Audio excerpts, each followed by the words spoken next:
Ready, Becky? All right, welcome everybody. Welcome landowners. This is our annual landowner meeting on October 18, 2025. Thank you for being here. Also, thank you, Mr. Atkinson. He's one of our county commissioners. Thank you for being in attendance as well. We appreciate it. Becky, with that being said, can we get a roll call? Yes, sir. District Attorney? Present.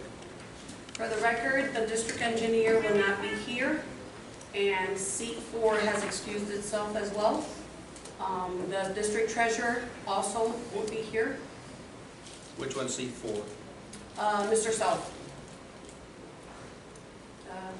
C5, Here. C3, Here. and C1. Here. And district manager here. Okay, why don't we stand and pledge allegiance to flags to our right-hand side when we turn around. Pledge allegiance to the flag of the United States of America and to the republic for which it stands, one nation, under God, indivisible, with liberty and justice for all. Thank you. You can be seated. Prayer. Sorry about that. Father God, we just give you honor and glory for this opportunity to come together with our community to do community business, Lord. Give wisdom and knowledge to these men that are sitting at this table, Heavenly Father, and head of our community. Lord, we just thank you and honor you. In Jesus' name we pray. Amen. Amen. Thank you for that. Thank you. You can be seated now. I know it's proof of publication. Somebody want to help do that? Yes. Is it in the binder?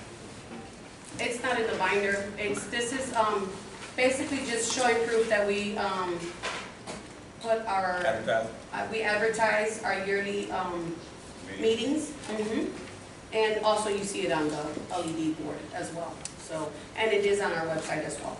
Okay. But this is the legal proof that it went out, and we did it right after, this is January 20th, 25. Well, 2026, 12/26 of 24, this was printed for this year's. Understood.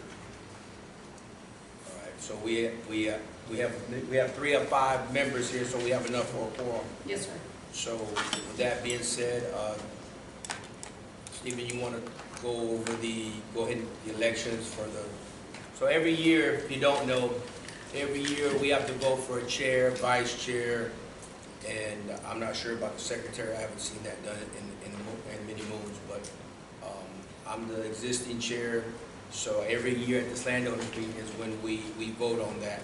So Stephen, you want to go ahead and take care of that right quick? Mr. Chair, for the purposes of electing your officers, even you can nominate someone, Mr. Chair, something you might not normally do. So any of you can make nominations, and obviously they just go on an up and down vote. Whoever wants to be something can nominate themselves as well. So the secretary, we don't do simply because we have a professional manager, and so that person acts in the role of secretary. So we really need a chair and vice chair, Mr. Chair. Chair, if you guys would use the microphone so it'll be, you can hear it to the back. At the bottom, there's a little push a button. So with that being said, board, if you don't mind, I prefer not to be the chair at this present moment. I have a lot of stuff going on in my personal business, so I don't really have the time. If I have to, I will, but I prefer to be the last choice if possible. With that being said, does anybody have a vote on the floor for being a chair this year? And Mr. Chair, you could also call somebody out as well, by the way. If you want to nominate someone, feel free to do so. Anybody on here willing to do it at this present moment? I would say I would nominate Mr. Keith as the chair.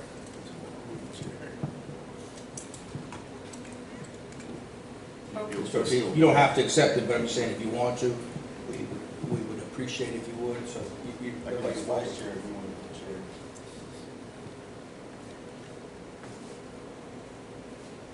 I would love to do it, but right now I just got into a new venture that really, it's going to be a little bit hectic to be on time or to fulfill the position.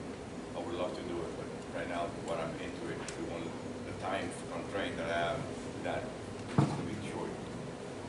And I don't want to be missing this meeting. I've missed about 1 or twice in 3 years. I would love to do it, but So if you don't, I will, but like I say, I've got a lot of stuff going on too, so I'd rather somebody else get some experience as well. But if I have to, I'll speak up for the team and for the team. The batteries are going on. No, I Mr. just Chair, Okay. it's just administrative. I noticed that, I thought we had confirmation that we were gonna have 4 supervisors. This item could be deferred. I mean, we can go Yes. through the quorum, we can wait a little while if you think you're gonna get another member, and that the process is gonna go differently once you get your 4th supervisor. I'm just saying, you might get a little more action, however you feel. You know what, I'm about being on time and doing things properly. So if you snooze, you lose, you're here, you need to be here. So I think we need to go ahead, and pick somebody, nominate somebody. If you don't mind, we'll nominate you. If you don't, it's going to be. Anybody else? So I think- Unfortunately, we don't have the full 5 of us here. Sure. Which is a concern that we've been having lately for the last 4 months. Understood. Mr. Ortiz, you want to do chair or vice chair? I'll nominate either way. All right. So, somebody would like to nominate me as chair again? I will nominate Mr. Matas as the chair. Do we have, all in favor? Aye. Aye. So, and I nominate Mr. Cortez as vice chair. Have a nomination on the floor. Do we have a second? Second. Second as well. All in favor? Aye. So we have a chair, the vice chair for 2025, 2026. And then also for the landowners to know is this year we don't have election, but next year around this time we will have an election. My seat's up, which is seat number 5. And then Mr. Moreno's seat is up as well. So we have 2 landowner seats. They're landowner seats, which I think is very important to this community. So make sure to, whoever is running against us or whoever might be running, please make sure you get in their ear and know what their agenda is and what they have planned and what their thoughts are for Montura. But as you notice on this board, we're 1 of 5 votes. Just because we sit on the board, that doesn't make we make decisions on 1 vote. So it's a 5-man team. We are in a team whether we agree or disagree. This is a democracy, so I'm thankful for it, and we follow as much as we can. We try to play in the same sandbox, even though sometimes we can agree to disagree for the betterment of our community. And as you can see, there's a lot to do in our community, and as we're growing, things are more challenging. So I believe our team is up for the challenge, and I welcome anybody and everybody to this board, to be in this community, to be a part of this board, and help us to go forward in any fashion or any capacity that they think they can help this community. So with that being said, we have a chair, we have a vice chair for 2025, 2026. Looking at number 4, Becky, approval of meeting agenda.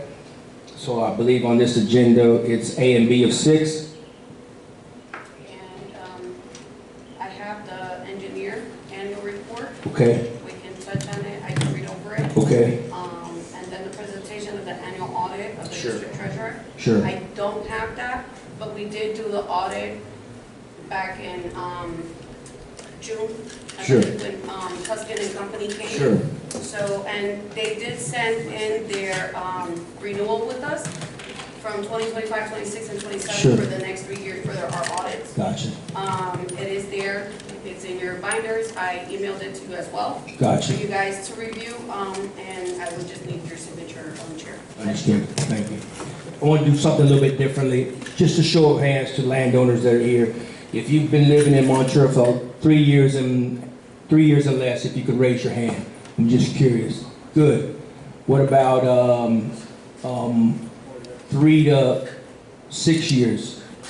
Raise your hand if you would. All right, 6 plus? Most of us here. Good, Yes. good. So as you can see, in our community, there's a lot of things happening. I just want for the record, because a lot of people do call me on certain things, and a lot of our community members, including myself at one time, are misinformed in reference to taxes, how certain things run, this, that, and the other. So if you ever have a question, please reach out to us, reach out to the office, reach out to county officials, county staff as well, because we do operate a little bit different because of our charter. We have a 298 charter. There's certain things that we can do. There's certain things that we can't do. We try to do the best that we can. But the biggest thing on the table is funding. I think as new board members come on, just like I came on, there was a reality check. There's not tons of money as we seem to think. If you look how the tax bracket is laid out, quite a bit leaves Montura. We're left with what we're left with, and we have to work with that. So, and it's not an open market or an unlimited supply of funds that we're working with. So we have to be very strategic in what we do here in this community, because there's a lot of needs, especially with the many people that are moving into secluded areas. It's to get our services out there is very, very, very challenging. So I want you to please get involved, and your questions and your concerns are well warranted, as well as ours. I've been here as well for quite a while, probably about 20 years. My wife's family's been over here over 40 years, so there's been drastic improvements since then. Some people like it, some people don't, but we learn to live with it. That being said, thank you for that little question there. Becky, what do we move forward with? Just 6A? Yes, sir. All right, 6A. Engineer, so we're going to go over our engineer's report. So you might ask, and I ask as well, is how do you know what to do in Montura? So most entities run off a master plan.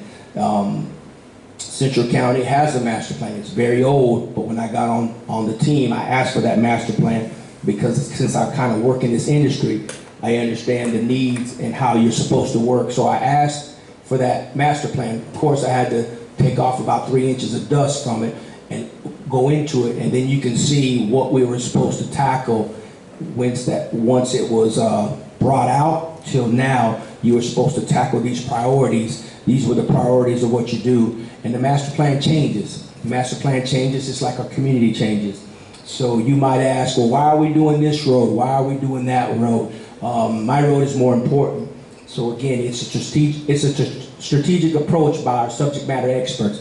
I'm not the subject matter experts. That's why we have an engineer. That's why we have a financial advisor, as well as we have consultation from our lawyers.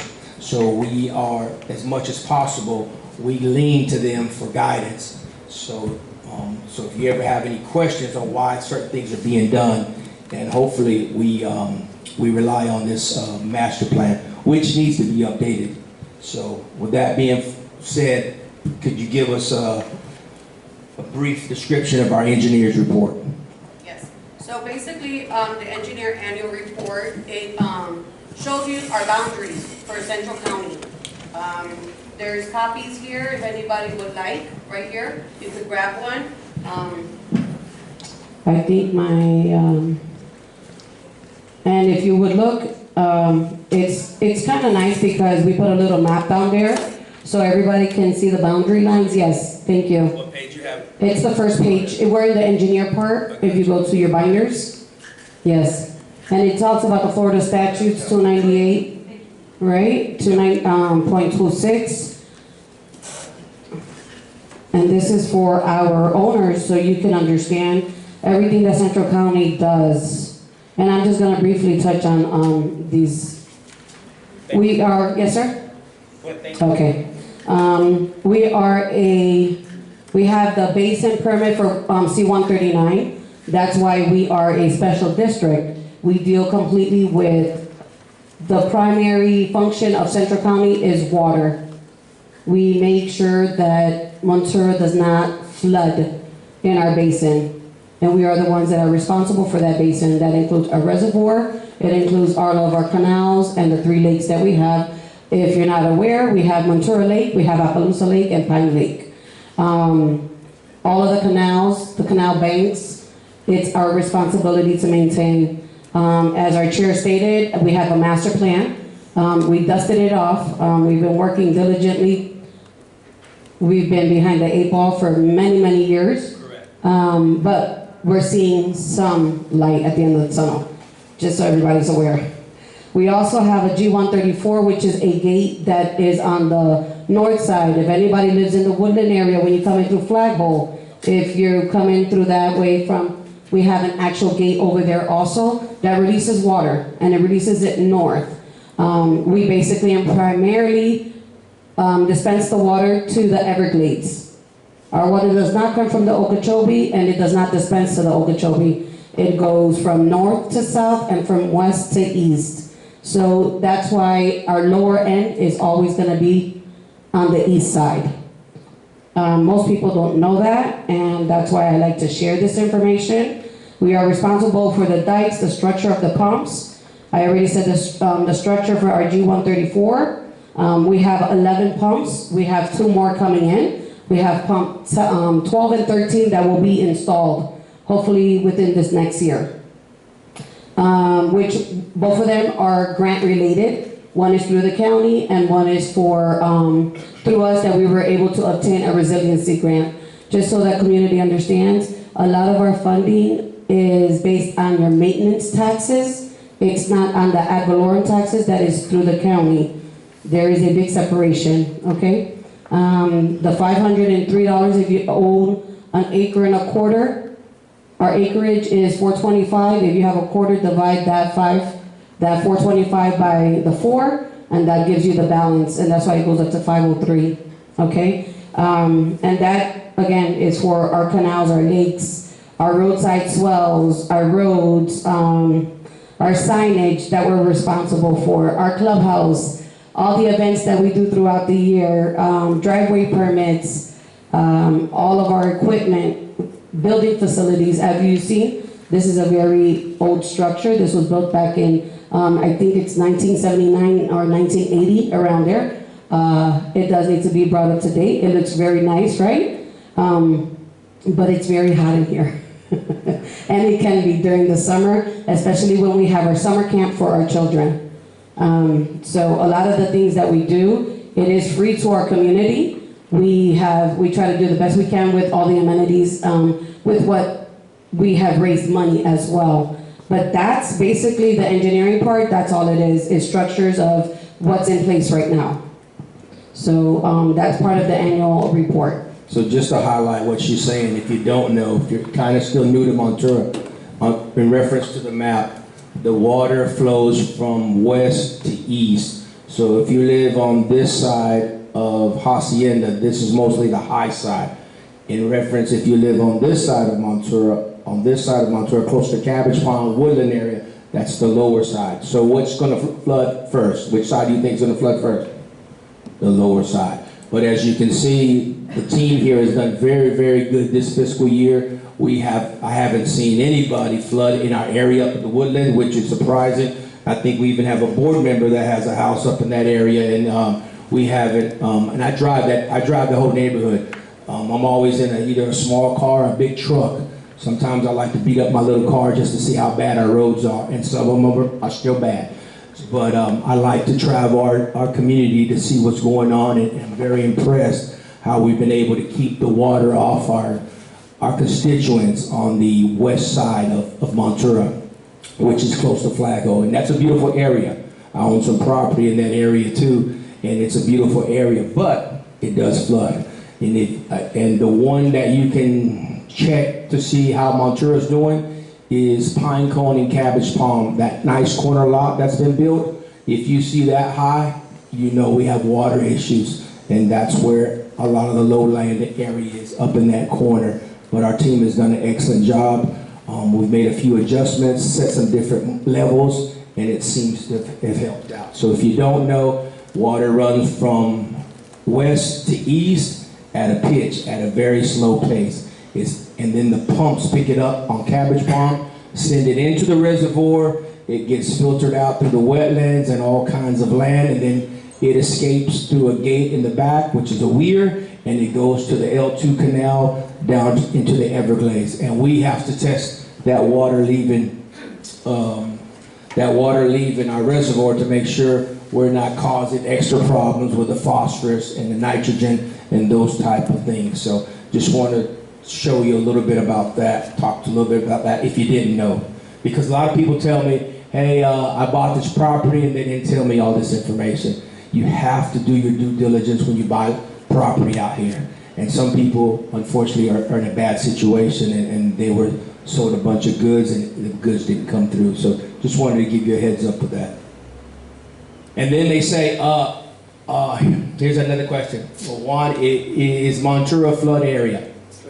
Flood zone. If you look at Florida, the history of Florida, Florida is a peninsula. It's been underwater many of times. So it can flood, believe me. With all these hurricanes, with all this water level, you can see how the water level rises. I don't think you can get such thing as a dry land in Montura, so to speak, high enough. But that's why they usually the county and most of building codes make you go build up to the like 100-year plain, 50-year plain, flood plain. They make you have a pad or a stem wall, whatever. So if you notice these houses, they're pretty high. The houses will never flood. The ground probably will in the surrounding area, but your houses won't with a new coating. Now the ones that were permitted before, and we've seen some in our area, they experienced that. But going forward, you won't see that. All right, thank you for that, Becky.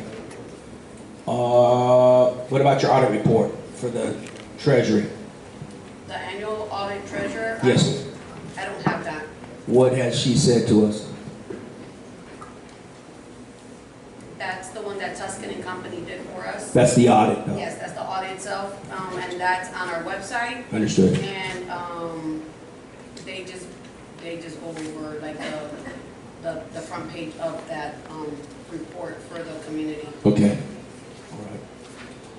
All right. With that being said, you have anything to add, Stephen, as far as our? Mr. Chair, thank you. Gotcha. All right.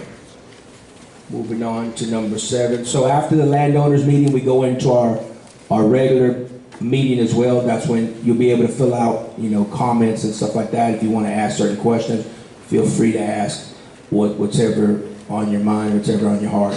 So going to number 7, if you would, Stephen, take care of that for us.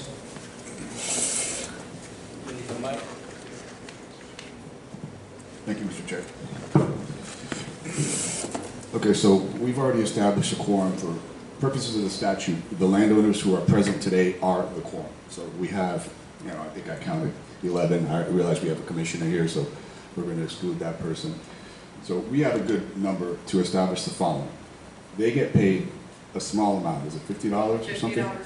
For the meetings. So it is up to the landowners to approve that. So I would just ask if you are okay with the supervisors receiving their little check for $50 for each day that they participate in the process. So that means for their monthly meetings, obviously today, right? Some days are longer than others. I just need a show of hands. So at this time, could you please raise your hand if you are okay with the current compensation, which is $50 for them to come out each time they come to a meeting? Right. All right, so that's a majority, so that passes, not as a resolution, but. Gotcha. All right. Thank you, Mr. Chair.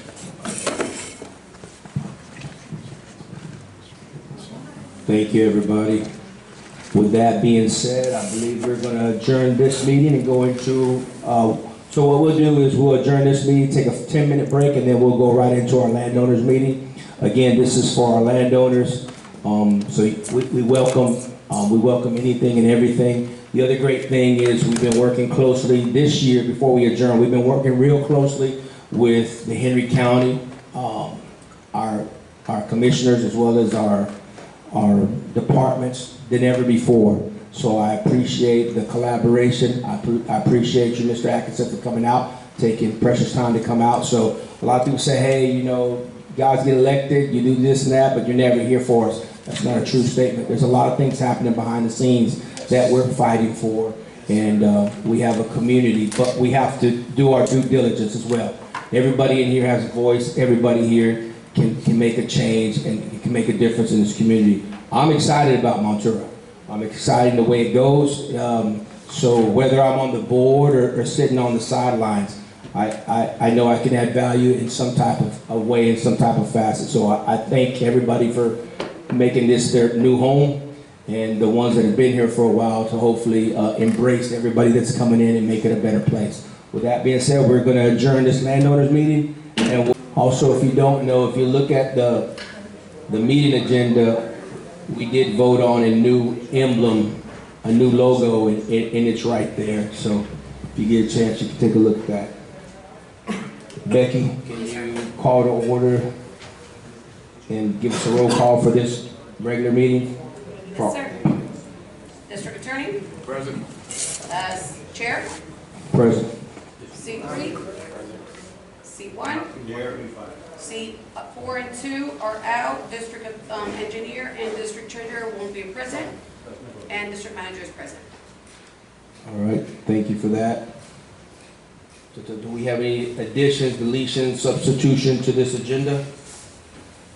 Or any adoptions as well? That we know of? Becky, Steve? None? All right, well noted. So at this time, we already declared allegiance. We'll go into our public comments at this time. Mr. Michael Atkinson, he's one of the commissioners that represents. Adopt the agenda first. Oh, you're absolutely right, forgive me. Do we have, can we get a motion on the floor for the approval for the meeting agenda? We have a motion on the floor, we have a second? Second. All in favor? Aye. Motion carries. Sorry about that, thank you, Becky. With that, like I said, there's two commissioners that oversee Montura, and if I'm not mistaken, Mr. Atkinson represents quite a bit more with the rezoning than Mr. Iglesias, but at this time, he's going to give us some information on what's happening here in the near future, 2025-26. Thank you. Good afternoon, I'm Michael Atkinson. So we're working on some mailboxes. So hopefully that facility in the near future will be redone. We'll get some more boxes. So that's one thing. Another thing, burn ban. We spoke about that back last year. People started some burn fires, things like that. There's nothing in place for fines. So that'll be coming this month or next month. Can you elaborate on that? So Some of our landowners. So right now, if we're in a burn ban, you start a fire, there's no fines. You know, there's nothing we can do. We can come out 4 times a week, 5 times a week. It costs us money, resources. So if that gets out of hand, forestry gets involved. They can fine, we can't. So I want to change that. It's not about making money. It's about protecting property rights, people's property at their home. So that's something that we've got coming here pretty quick. So other than that. Can you elaborate what kind of impact fee that will be if we talk about fines? Right now, the attorney's got it at I think a $50 and a $500 fine. I want it to be much higher. If it doesn't hit you in the pocket, some of these people don't care. So, and it's not even about the money. Like I said, it's about making people more aware of everything around them. So that's everything we do at the county level. We're the closest to you. We want y'all to be able to come to us, talk to us, but we want to make sure that we protect the neighbors. We do have a new fire truck coming. Should be here in December or January. It's been ordered 6-7 months. So Montura has been neglected by the county. I'll admit that. But I've made a commitment when I ran that I would be here. I hope I've proven that so far. But I do see the potential of Montura. Thank you. Has a lot of potential. Montura and Port LaBelle is what's growing in Hendry County. Agreed. So there's certain things that y'all are responsible for that we can't do. Correct. Because y'all are responsible for it. Correct. So we have to collaborate together to make sure that we get the most for the residents. So I'm here. I'll be here after the meeting, and we can talk about whatever needs to be done. Thank you. I got a question. Appreciate the question. I have a question in regard to this information that you expressed to the public here in front of us. where they can go and find out, you know, in writing, and what Jesus is going to tell us? For, The ordinance. For either the mailboxes or, so the ordinance, soon as we get the ordinance typed out, it'll go to the board. Then it'll On your be- website though? Yeah, it'll go on the website, it'll be in the agenda. And Oh, the everyone Henry can County, read it and correct. review it.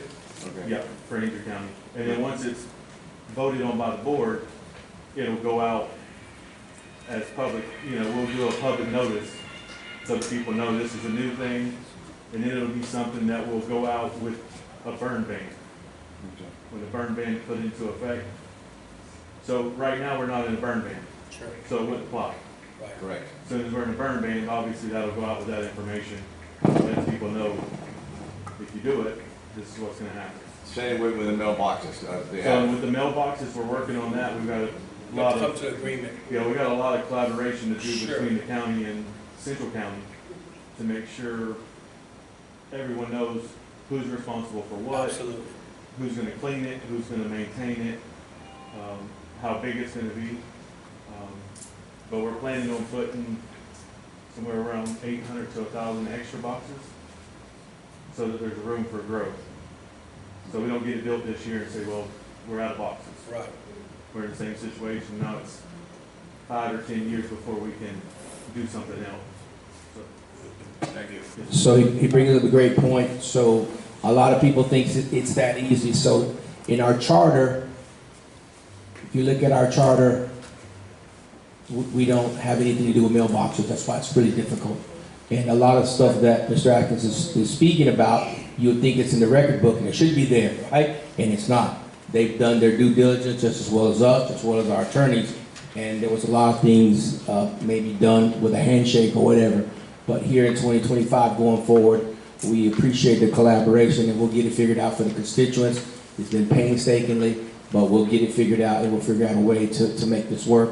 And then there'll be no gray area that we talk about. Everybody will know who's responsible for what. And as he said, if we have to do it in phases, whatever approach we have to take, that'll be very interesting. All right, anything else, board, in reference to that?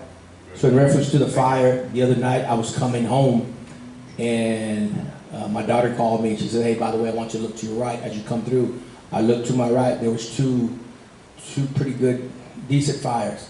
It was on an empty lot. They were cleaning, but this was at night. Nobody was there. So those kinds of things concern me when new people move into our community. You don't have a well. You don't have a way to put it out. You don't put it out, and you leave and go wherever you come from.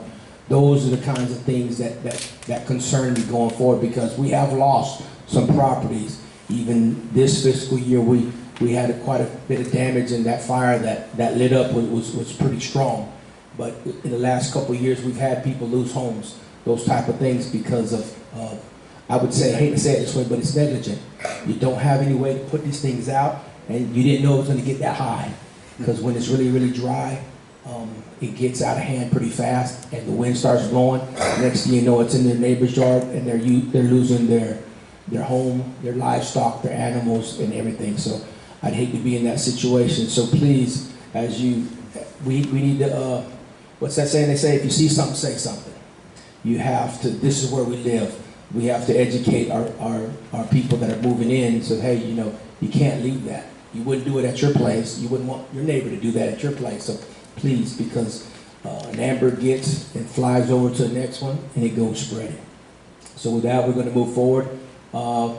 We have Scott with the forestry. If you could come up and speak, thank you. I'll pass the mic. Thank you, JP. Good afternoon, board members and members of the public. I'm Scott Russell. I'm the Public Information Officer, or Public Fire Prevention Officer and Education Officer for Henry County. I work at Key Ride. One of the good things I do have to say, it's bad, but it's shown trends. Since I've taken over, I've been here doing fire prevention for 4 years. The last 2 years, we've had 4 fires that have gotten out where we've had to take action in Montura. Right. So I have a stand that's back there, I have Spanish pamphlets, English pamphlets. The problem that we're seeing is people that, like the commissioner was speaking and the board has said, is people that are moving in, they don't know. So they're setting fires and then they leave. So we are getting more strict. So if these people are setting the fires, I'm working with Chief Hester at the fire department as well. As soon as they call us, that fire is mine. When I show up, if you're the property owner but you live in Miami, or the last one was Hialeah, I'm gonna send you a fine, and you're not gonna like it. If we have to put helicopters up in the air like we did for the tire fire, Right. we had 2 helicopters, 3 dozers, 4 supervisors, and pretty much half of the county with fire district with the fire truck. We charge for that. That money goes back into the state. My job is to prevent fires, help educate y'all onto burning. So when a burn ban goes into effect, you can still see people burning piles. We are the governing authority on burning, outside burning. So the county can have a burn ban, but someone that's clearing property that gets an authorization from us can still burn.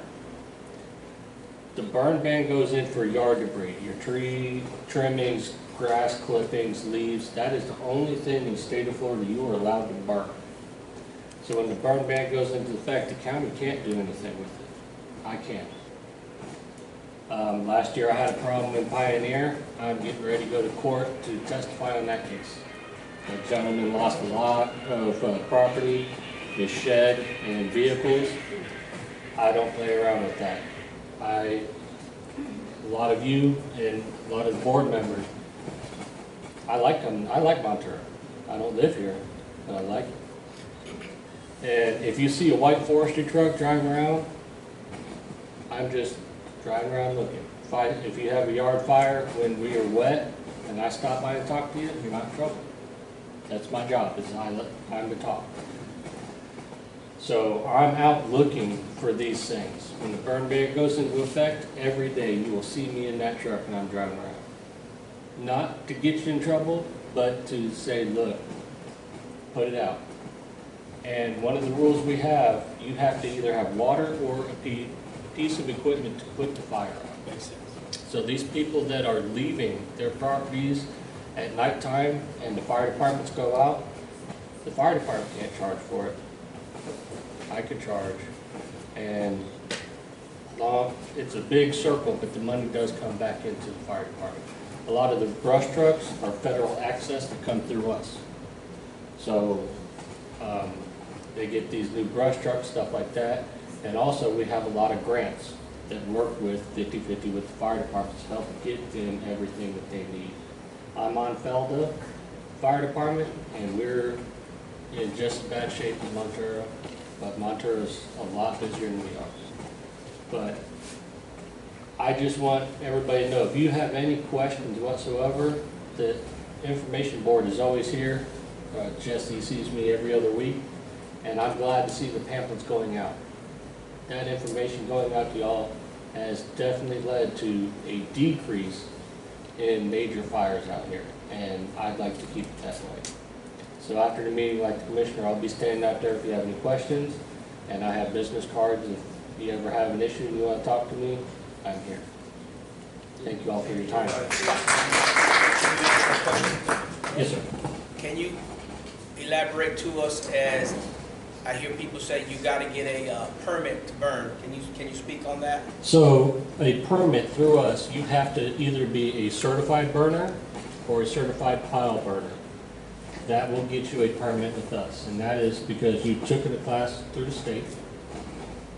I or another ranger have come out and watched you burn, and your certification goes through the state. And we keep track of every time you burn, you have to give us a certain number. So if we gave you a burn permit, but Mr. Cortez is burning under your number, you're gonna get in trouble, not him. And with yard debris, we don't do burn permits. Sure. but we discourage it or say it is a good day that you can burn your yard trash. And we have a number for our dispatch center, which is on all the pamphlets I put back there. Sure. But when the county puts a burn ban on, if you call us and ask for a permit, we're gonna say, there is a burn ban. Do you have water? Do you have equipment? Right. And as long as you meet what, because going through the permit is a long process to get a certification through us. So there is a lot of training that goes on. So Makes sense. if we give you a permit number, we know you're gonna burn the right way, not the wrong way. Thank you. Thank you, sir. Appreciate you coming out. Thank you. Good stuff.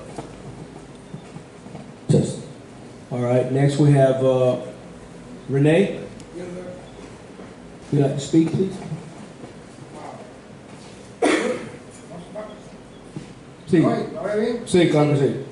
Mira, yo quiero, hace tiempo que tengo una duda, porque yo vivo en House Club 669, mi casa está ahí hace 5 años que yo vivo aquí, porque ahí no vivía nadie, esa casa nunca vivió nadie, pero nunca había alumbrado afuera, en la calle. Y entonces, el bus de la escuela va ahí en la misma esquina, y por la mañana ya, en 2 ocasiones he tenido casi que he tenido un accidente, porque los nenes se paran a la misma ahí orilla. Cuando tú sales, si la luz no le da, si están aquí en la orilla, tú no lo ves. Y entonces, yo quería ver si alguien podía, ¿qué puede ser con eso? Porque yo necesito que tenga una luz ahí no hay luz, ahí no se ve nada, ni las manos, tú lo ves de noche. Porque tengo una luz en mi casa, pero tengo la parte de atrás que es la que me paga, ¿cómo se llama? O sea, que le pago a la empresa, ¿cómo se llama? Entonces, no sé, a ver si hay posibilidad de que eso lo pongan. Yo le pregunté a alguna gente y me dijeron que esperara hoy para hacer la... Está peligroso esa calle. Todos los nenes, yo quisiera que tuviera que cuando yo salgo para acá, hay veces que tengo que salir que no se ve, y eso, caminando, no hay acera, no hay nada, los nenes vienen por la calle sin luz ni nada, y en varias ocasiones, no una.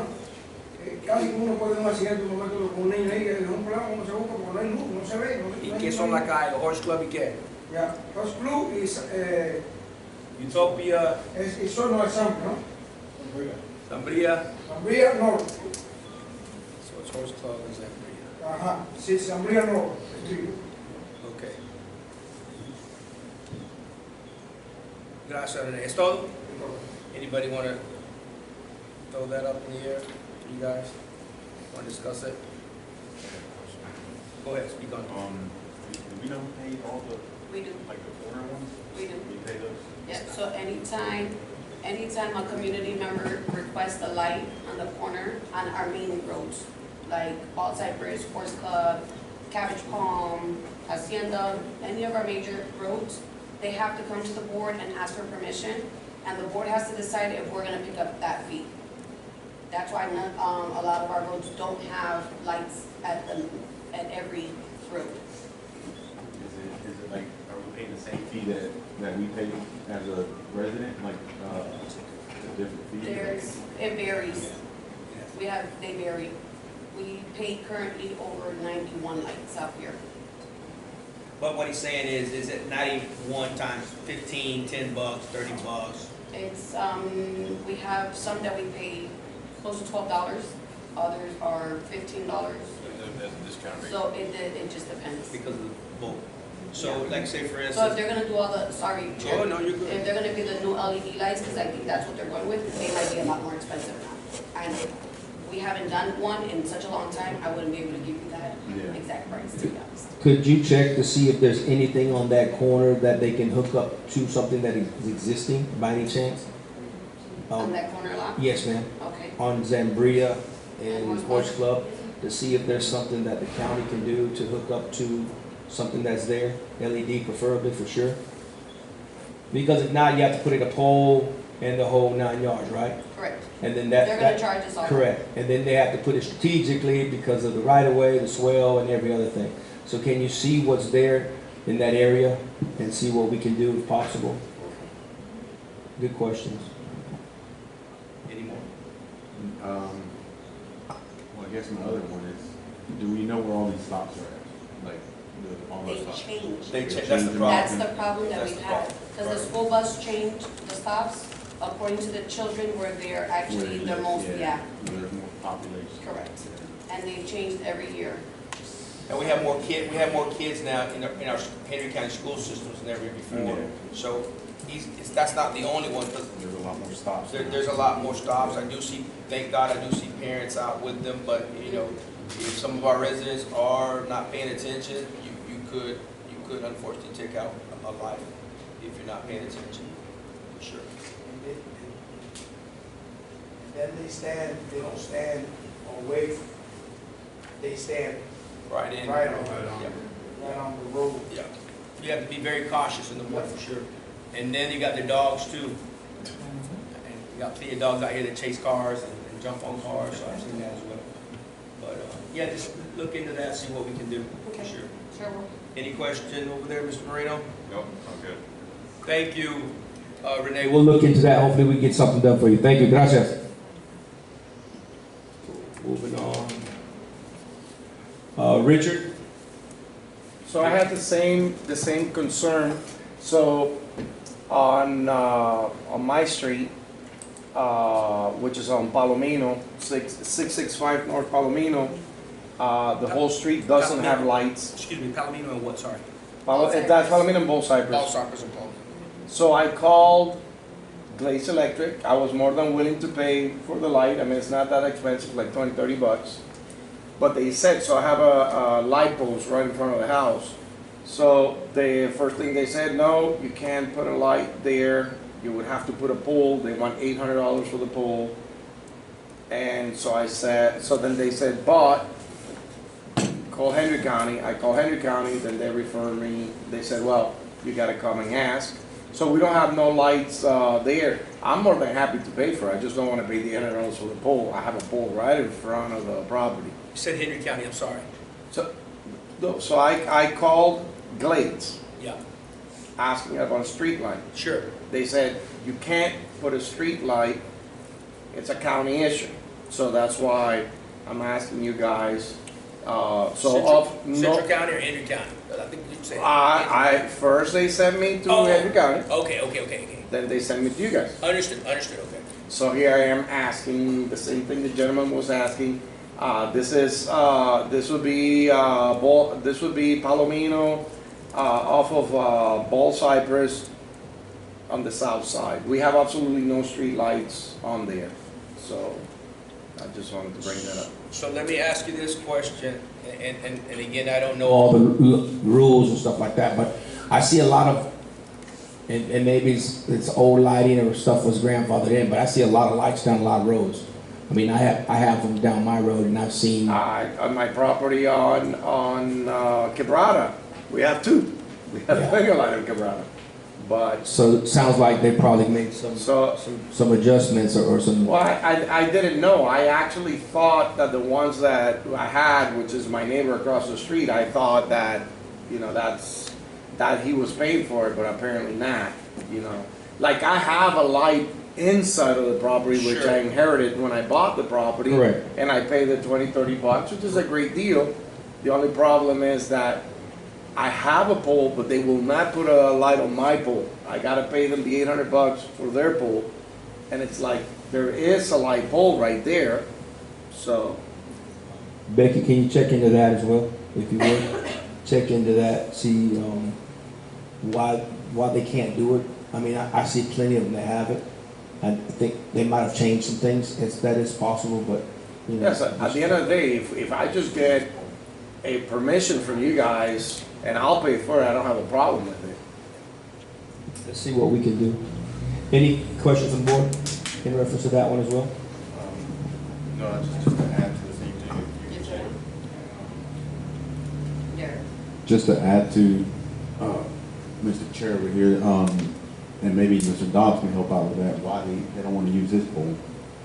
I don't know if there's anything, maybe it's a super old pole or something. It's brand new. Brand Just put it up.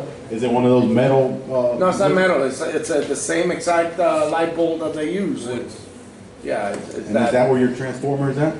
Well, I have a pole in my entrance because I made one of those, 2 poles deal, But no, theirs is like 6 feet away. On the property. Right. The only thing I see with that, Richard, is that because you own that pole and the light will be paid by the county, it's a conflict of interest. No, I'm okay. I'm not trying to get the county to pay for it. I'm just trying to get the authorization to put the light on their pole. But they say no, that I have to go through you guys. Is your service on your pole that you're trying to put the light on? No. That they won't use? No. Because I a lot of have, times if your meter can is Right. mounted to the pole, they won't put the light on. no, I have an extra one, which obviously the previous property owner paid for it. But no, I'm trying to get light in the street. Yeah. That's what I'm trying to do, because our street has absolutely no lights, it's really dark. Yeah, so what usually happens, and even down My road is the same way. So what usually happens is Glades Electric will run lines down the easement, right?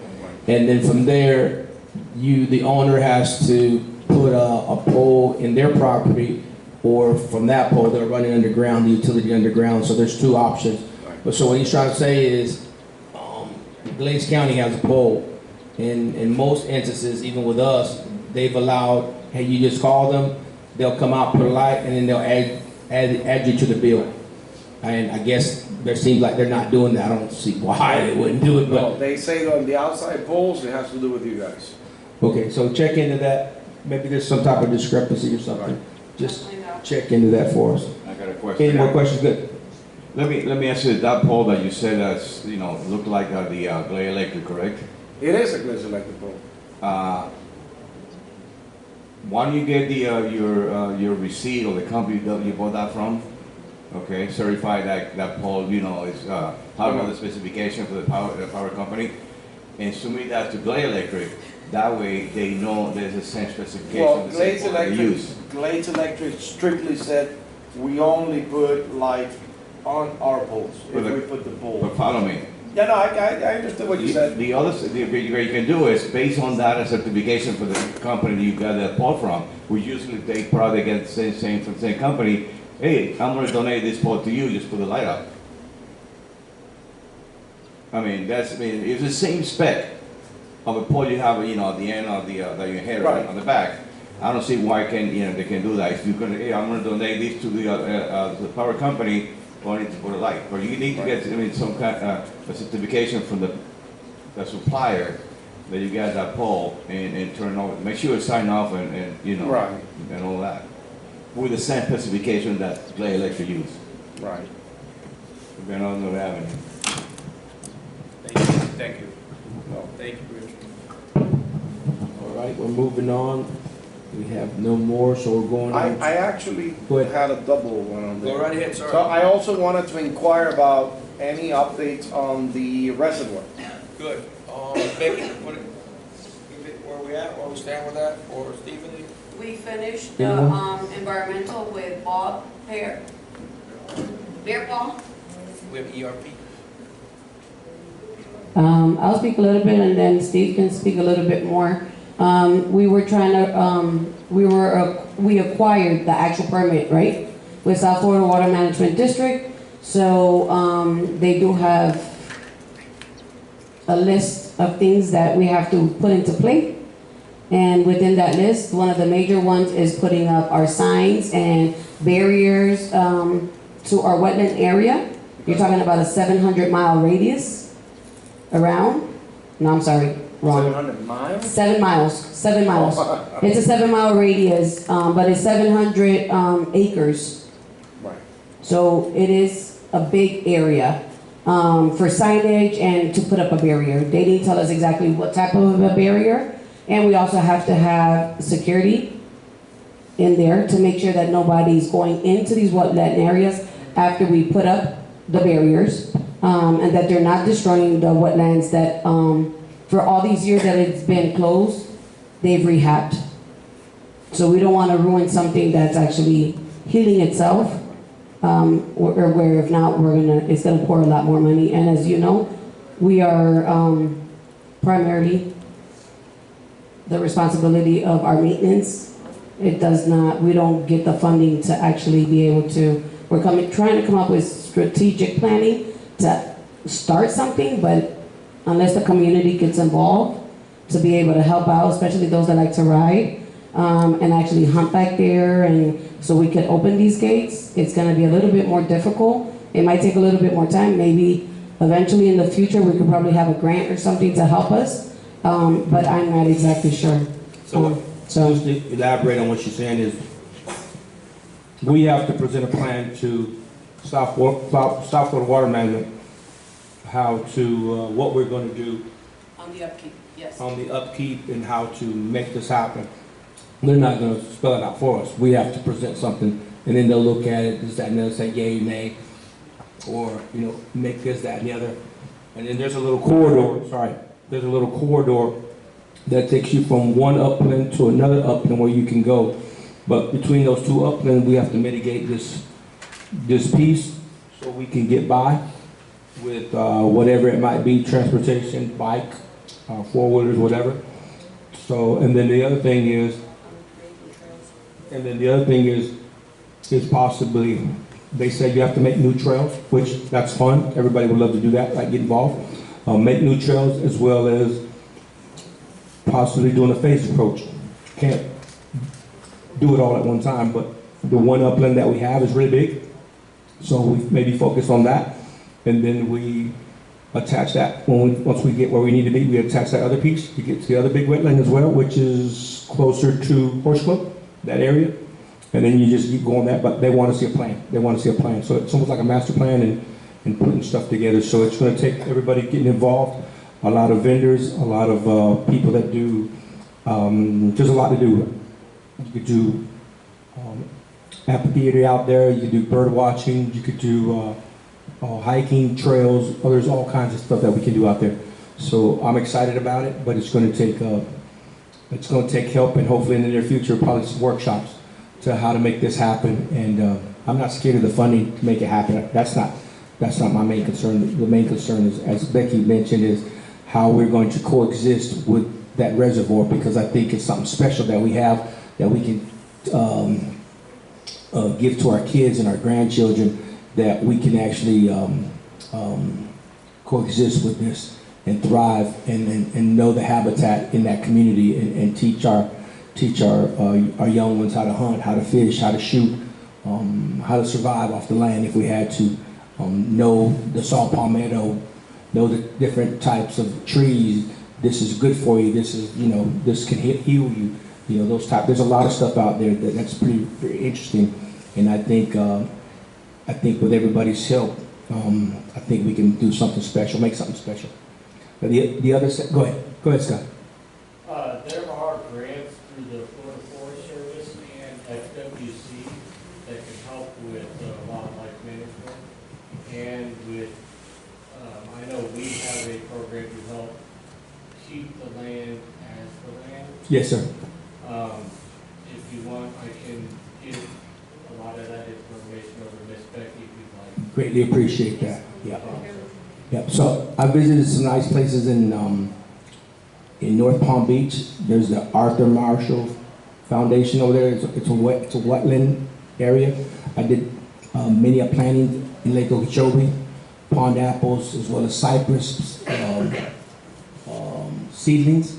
So there's a lot of stuff that we can do out there. I think it's very special what we have. Richard, I think it's a very special place that we have. Nobody has that. I don't forget how many acres is it out there, Becky? We got just under 2,500 acres. That's pretty big. That's pretty special. Nobody has that. So we fought to preserve it. So now we're going to have to fight how to keep it and how to open it up. So as we talked, it's going to take many heads to get it figured out. So everybody, I think, workshopping it in the near future, Becky, will be key, because everybody's going to have ideas, but I'm pretty sure we'll figure out ways to make it happen. Do you have anything else that you can elaborate on, Steve?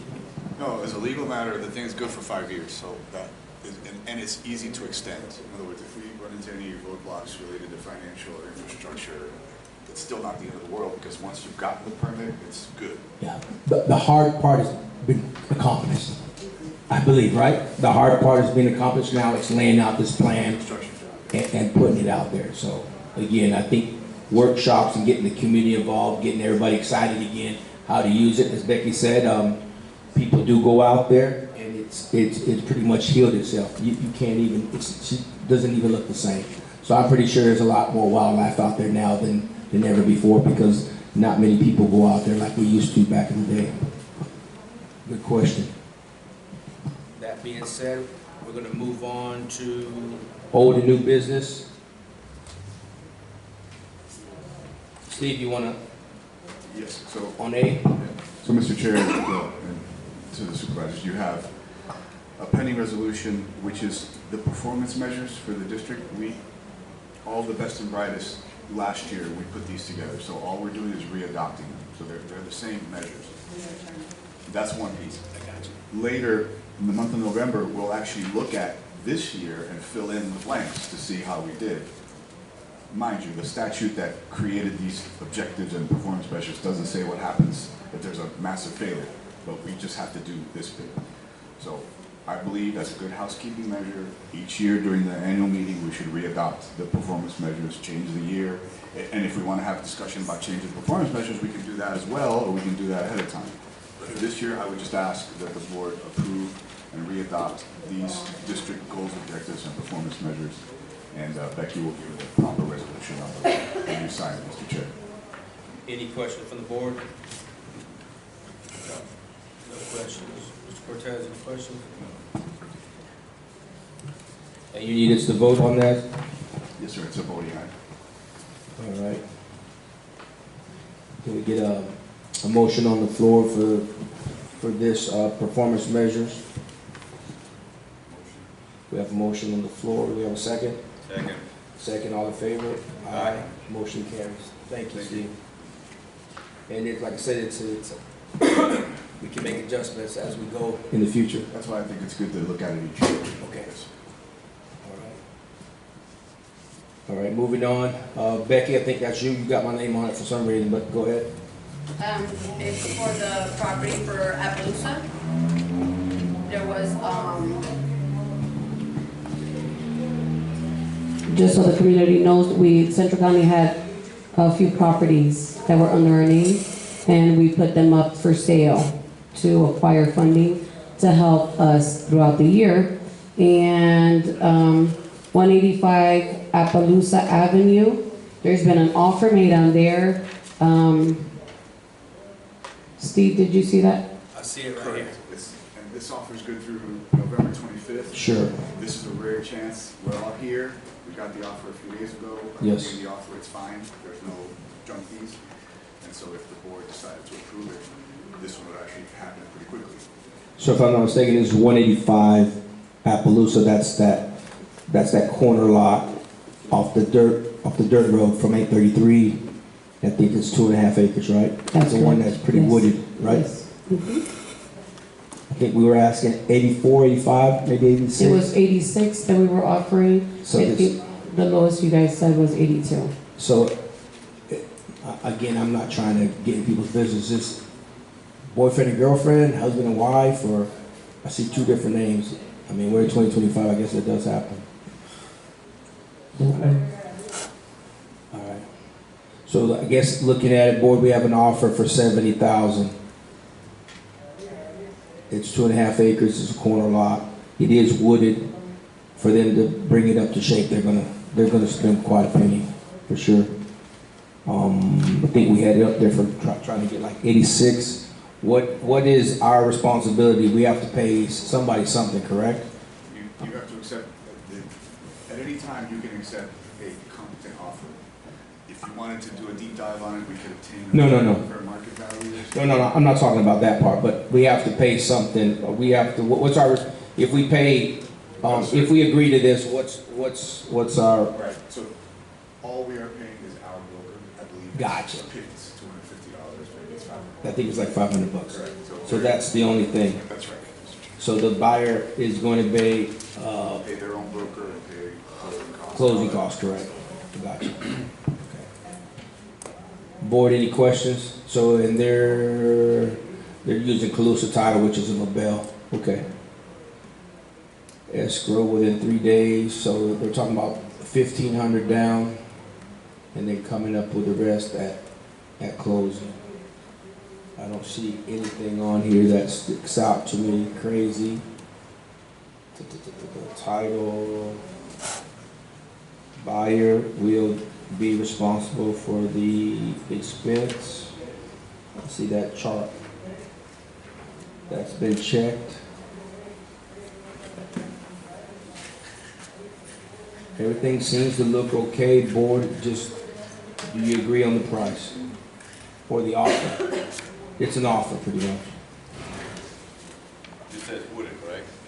Oh yeah, it's densely wood. If you look out, if you pull it up on your Google Maps or your Henry County property appraiser, it's 2.5 acre corner lot with tons of pines. You can't even get in there walking without taking some trees down for sure.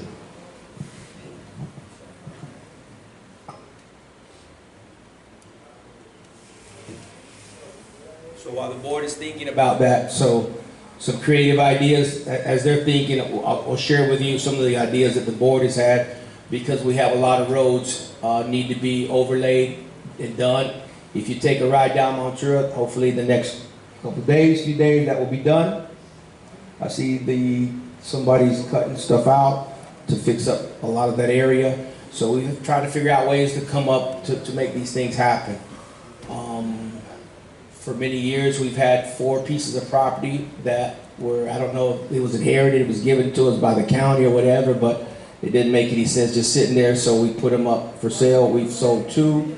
We're in the process of selling the 3rd one, and then also we were able to sell quite a bit of our old equipment with the help of Mr.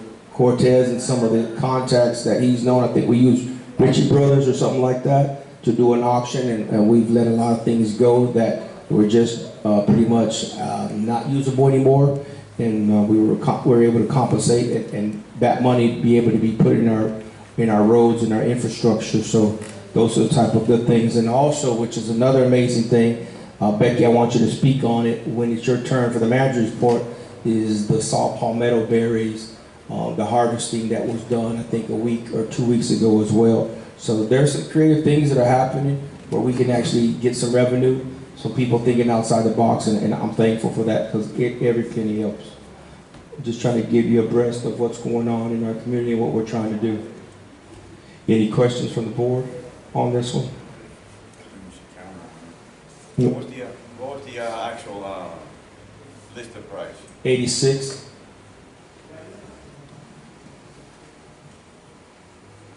I would suggest to count it back to the 76. Okay with that? I was thinking 80. Keep it in line with the other ones. The other ones were 40 that what was it, 39.5 or something. And I mean, if you think about it, the interest rates are going down, so there's going to be more people that are going to be able to afford it. So I think if you really want it, then I'm up for it. 80. All right. I'm good with that as well. So either Becky or Steven, if you get back with Aaron, Silver Fox Realty, and just say we have a counter, the board has a counter offer for 80. Thank you, Mr. Chair. And just tell her, be patient with the process. You know, I know she wants to move fast, but it's just, we all, you know, it's a board, we all have to be together to vote on it. And we only get together once a month. Email your now. All right.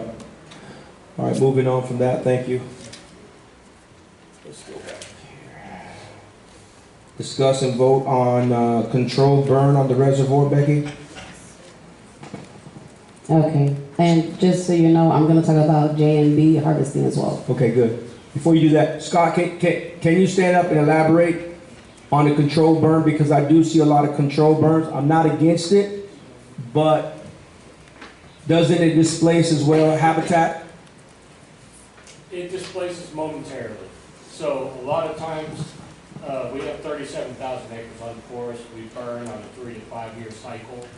And what we're doing is all plant life in Florida, it needs fire to survive and to regrow.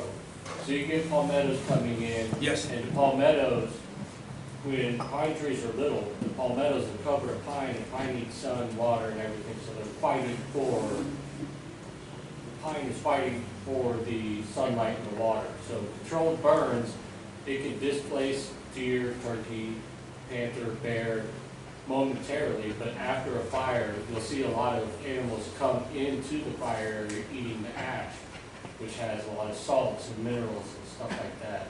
So after the burn, you have in layman's terms, the ugly phase of the fire. Sure. And then after a while, and I'm working on a project right now, and I can share it to Becky that I sent to you guys. We did a piece, and I kept track of the progress of how it burned. But after a while, you'll start, within days, you'll see the grass coming up, and after a while, if the burn is done correctly, and you don't nuke the whole area, it'll grow back nice and plump. If you send what we call a head fire, which is the front of the fire, straight through anywhere, it's just gonna kill everything. But once fire is set into an area, the plant life comes receptive to it, and like I said, 3 to 5 years is when we burn our forest, when we burn different sections every year. So it's not like a light up and it just goes to the whole 2,400, 2,500 acres. It's like it's a section. So it's strategic what you're doing. Yes, sir. We burn 3, 4, we burn 20,000 acres at a time with helicopters and drones and stuff like that. But we do it in a strategic way as not to kill plant life. Right. And your snakes and stuff like that, a fun fact, gopher tortoises are pretty much the American Red Cross to skunks, snakes, squirrels, stuff like that, because they'll go into a gopher tortoise's hole to escape the fire. Gotcha. So it is vital for a fire to go through or for an area to be burned. Understood. And do you get, being with us, being so close to that reservoir, what about the ash and all the stuff that goes everywhere because you can't really control the wind? What, do you see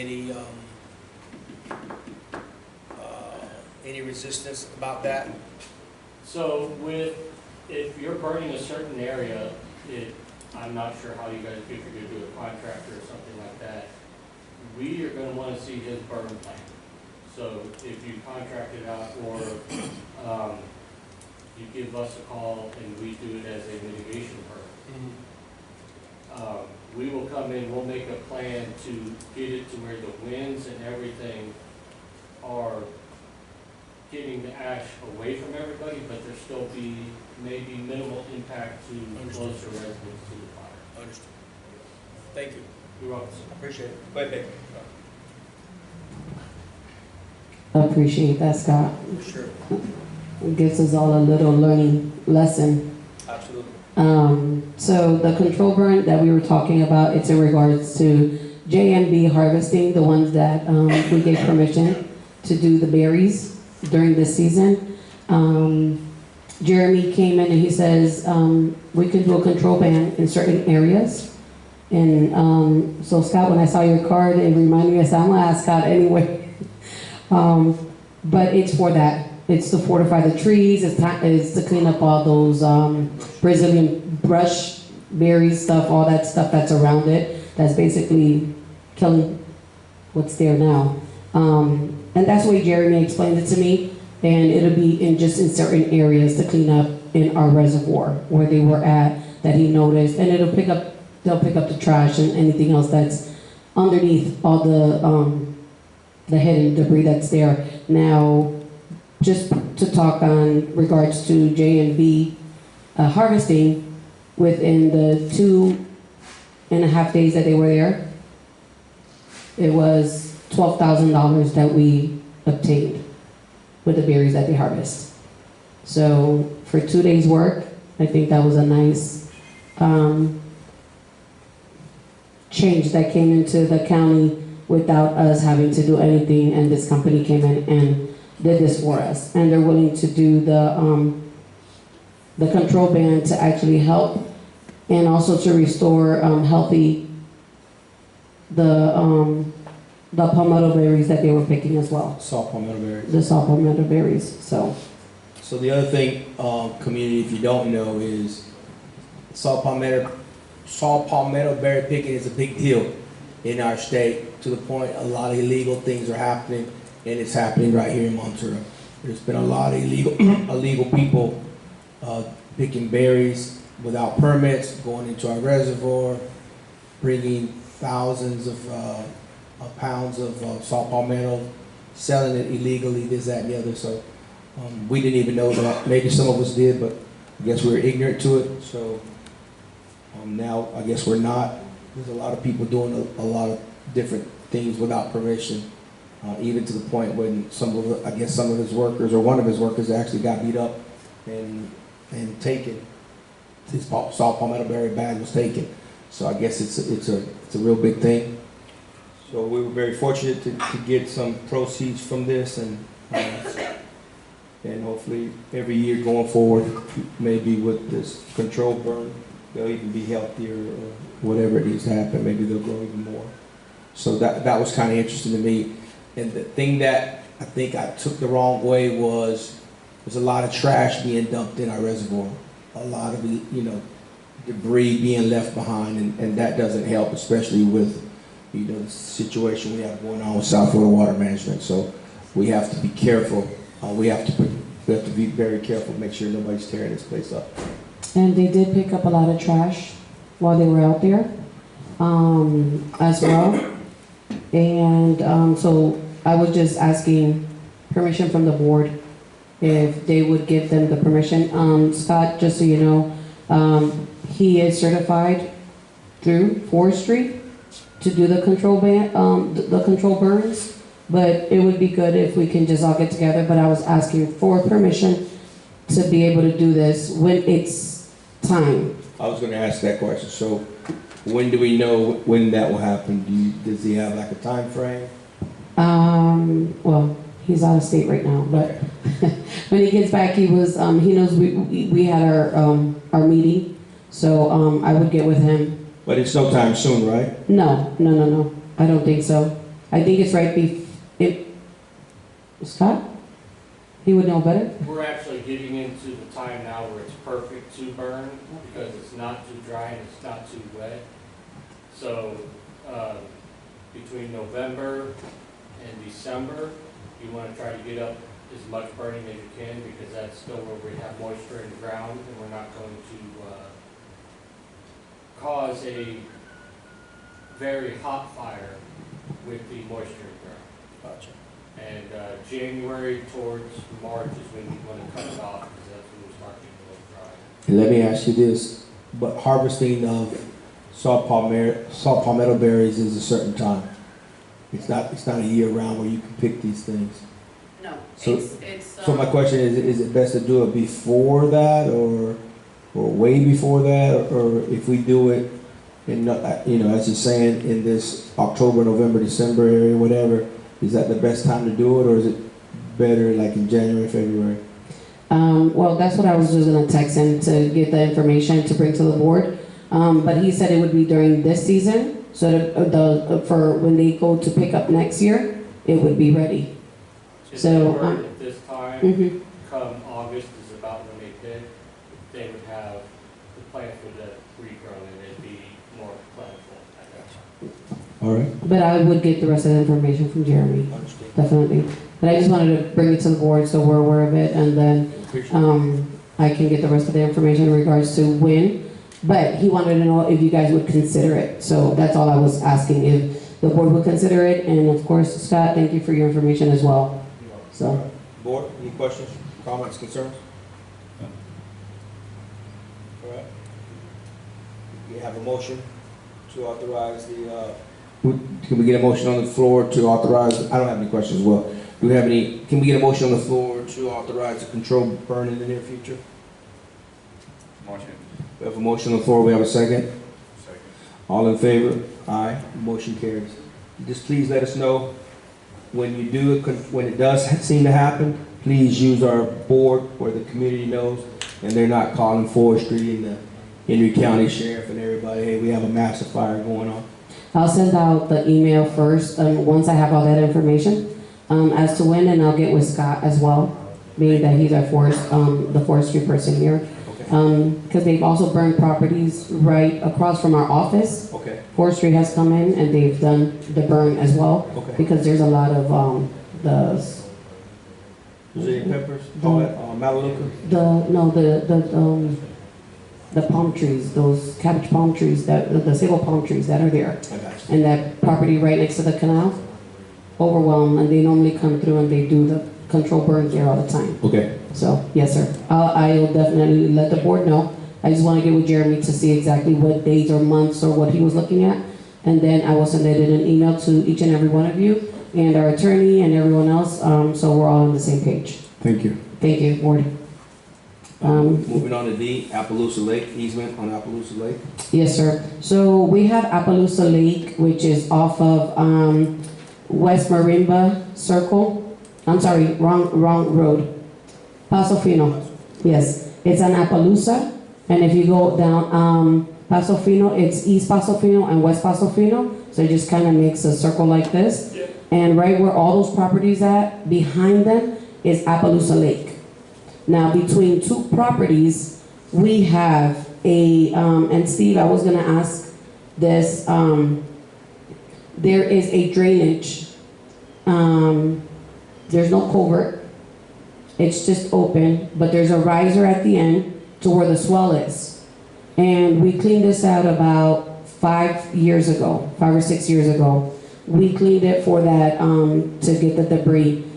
There is no easement, it's on a private property, but it is our water drainage through there to cross underneath the road to get into the canal.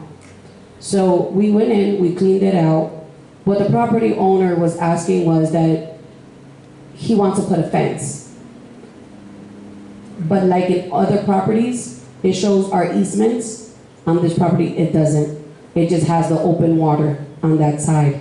So I didn't know if, with the board's permission, we can either put culvert to drain from where the canal, the lake is, so he can just cover it with dirt and he could seal it off and we have a clear passage from there, because right now it's just open. But we would have to go in there and clean. He's willing to maintain it as long as it's covered.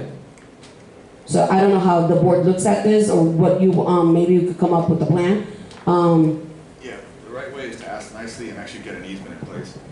There could still be a fence there, as long as we have a way of working around the fence. Correct. Even if a property owner has a problem with the easement, generally speaking, there's a room full of case law that says that we should be able to go on anyway, so there's an easement, even if there isn't a written easement. That's another nuance. But if there's a way to cover it, and just have it be not a problem, that sounds too easy. That's the way to go. Because, and by the way, I feel like you still want to have an easement, but this person will be less concerned about what's ever going to happen if it's a fully covered and it looks like their yard and there's a fence. But it's nice to put an easement in place, which I can do easily. And the other thing was, because the question was like, if, let's say that there was an entrance and he doesn't mind us going onto the property, but that he's the property owner right now. In the future, if somebody else buys it, that was the other, the other concern. So that was the only reason why I wanted to bring it to the board, and suggestions, ideas, and as of course. So we did clean it out. I have pictures and everything. That's what I was trying to do, get you guys the pictures of to connect it, of what we did. And it was collapsed. So what happens is that with that culvert being collapsed where the riser was, they weren't using the riser, period. The water was just staying stagnant. So the lake, the water level was coming way high and it's starting to come onto the properties. So when we went in there and cleaned it, it was just, we found where it was and we cleaned it out and it's flowing into our canal, which is Canal 1, that's there. So that's why I was just asking for permission on how do we want to move forward on this. Steve Dobbs did come with me. The engineer is aware of what we did, and he came out and he saw everything as well. So it's just basically, Just need an address or a parcel ID. I believe it's 620 West Paso Fino.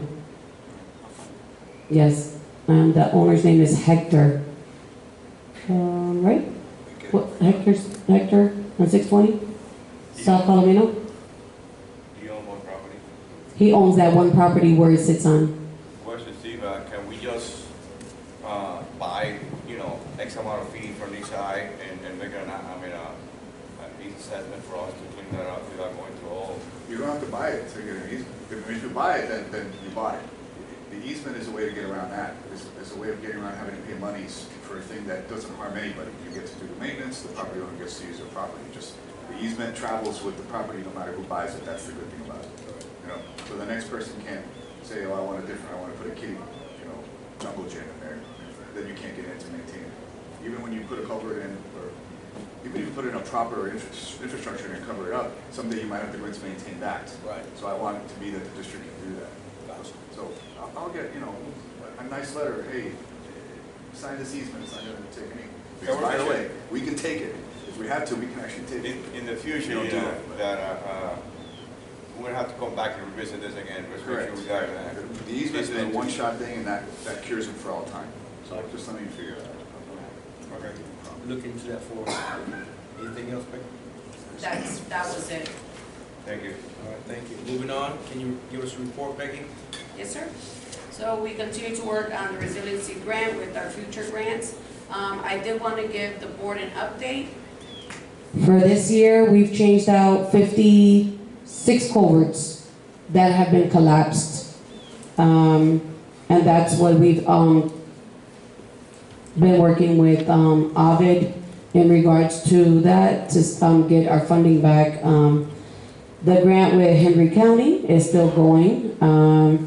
They were able to do the environmental stuff. Now I guess it's getting ready to be placed out for bid.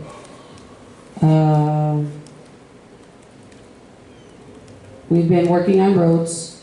As you see, we've gotten material coming in. We've, as the process that what we've done on any road that we're actually working on the road, being that it's the actual either lime rock or the millings. Before we go in there and lay anything out, we're going in with the boom mower. We're cleaning out all culverts. We're cleaning out swells.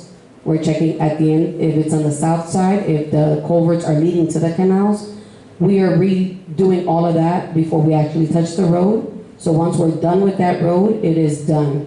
All the maintenance has been done. So it's taken a few more days, but I think that we're also targeting everything that needs to happen on a road, and we don't have to come back and revisit it. You're doing it right one time. Yes, sir. Yes, sir. And if there's any suggestions that the board may have, I would love to hear it. So that's kind of what we're doing. And again, like I said, there are certain culverts that we just had to go and change this year. So as you've seen, there's a lot of drainage issues that we've targeted that we've got better flow and control of. We continue to mow throughout. Montura keeps growing. We have 13 new permits, 4 existing. Of course, signs and people running over the signs, street signs, and trash. It doesn't stop. We had Southern Aquatic come out, and he does twice where he comes in. He sprays our canals, he sprays our lakes as well. He actually goes in there and sprays the lakes for the lily pads and stuff like that. Clubhouse maintenance, as you see, we have had some vandalizing. Jesse has repaired several of our fence, the wood fence, and they've come with something, I don't know if it's a machete or something. They're chopping it up while they're sitting there either playing basketball. Again, I'm gonna talk to Henry County Sheriffs. They normally patrol, and one of them would be here. When they see them, that kind of goes away for a little bit. I will say though that the kids have been coming out more often. Good. To play on the courts. I've been out here several times at night, and you know, they're having fun, you know. But we do have some that do ride a dirt bike and a quad, because I've seen it parked there, and I had not seen them go tear up anything. But Jesse and her crew during the morning will tell me, listen, they came through, they ruined the field, you know, they ruined the parking area. So I think just the presence of our sheriffs being around I think that'll kind of, slow down. Yes. So, and we had our cancer walk. It went great. Everybody enjoyed themselves. We're getting ready for our fall event, which is the Fall Festival, which is November 1st. We have our golf tournament that's coming up next Friday, October 24th. We will be at the Coastal Golf Club. We are completely sold out and some. Thank you to Mr. Mata and the board for giving us permission to put this on, and it's raised a lot of awareness and funds for our children, for our summer camp. And I try to be very mindful where we place all our funds and what we do with the kids during the summer. The kids love it. It is a free program that we do for our community, where if you look at any neighboring cities, City of Clewiston, City of LaBelle, Pioneer, anytime they want to send their kids to anything that's like this in our area, they're being charged $125 to $160 a week during the summer. And we know that some of our citizens don't have that. So I'm very thankful to be a part of this team and to be able to do this for our kids. Agreed. That's basically it. So if anybody has any questions, Anybody for the board? Questions? for the board.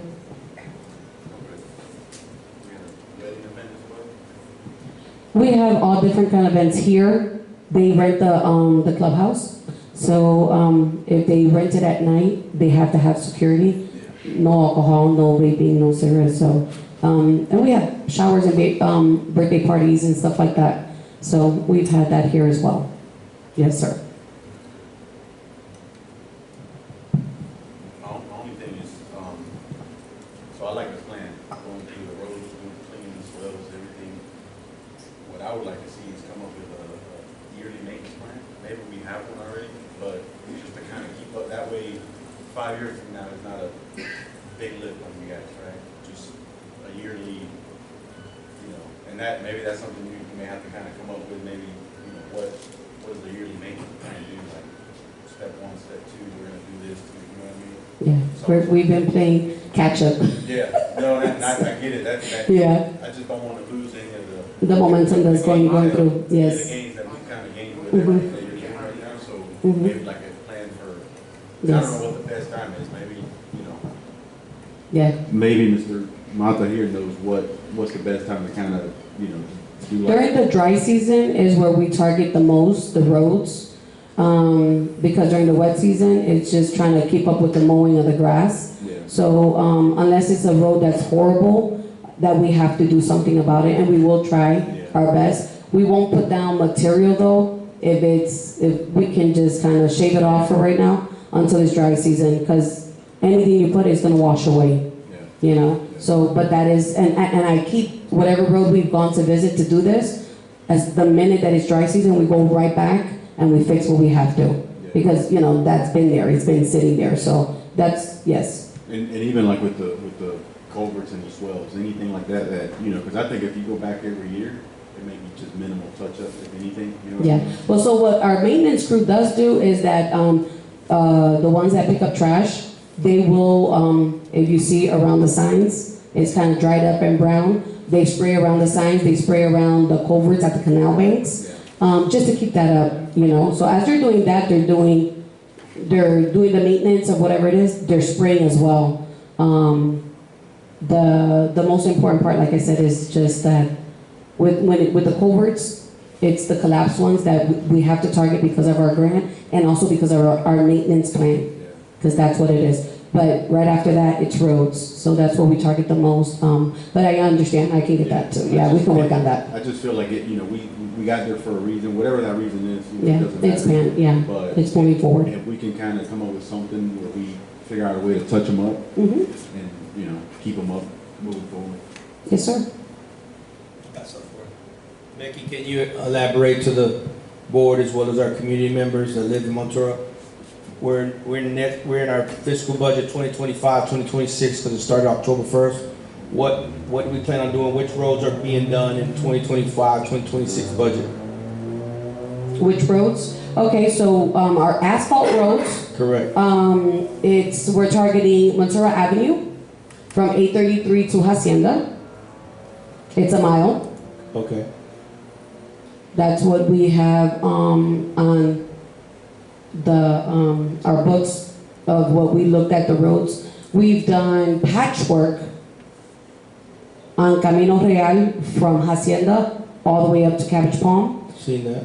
And we have Montura Avenue from Mayoral up to Cabbage, and the next area for patchwork. And the next one is, which should be this coming week, is between Hunting Club and Cabbage Palm, all the way to Perimeter.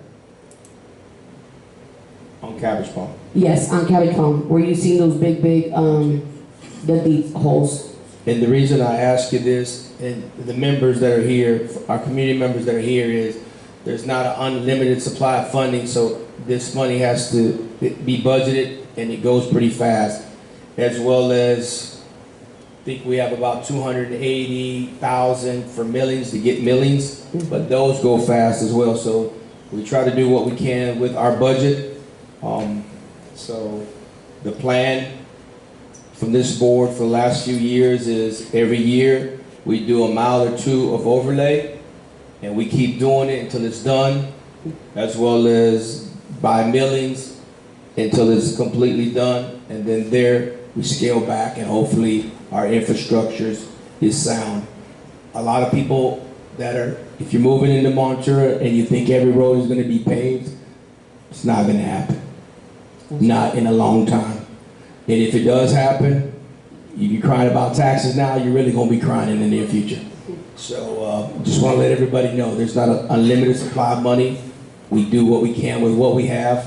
The other question I was going to ask you, have we gotten quotes on Shell Rock and all the other stuff that we were asking you about? I did get just one quote so far from Ridgedale, but I've reached out to a few others, Vortex off of 78.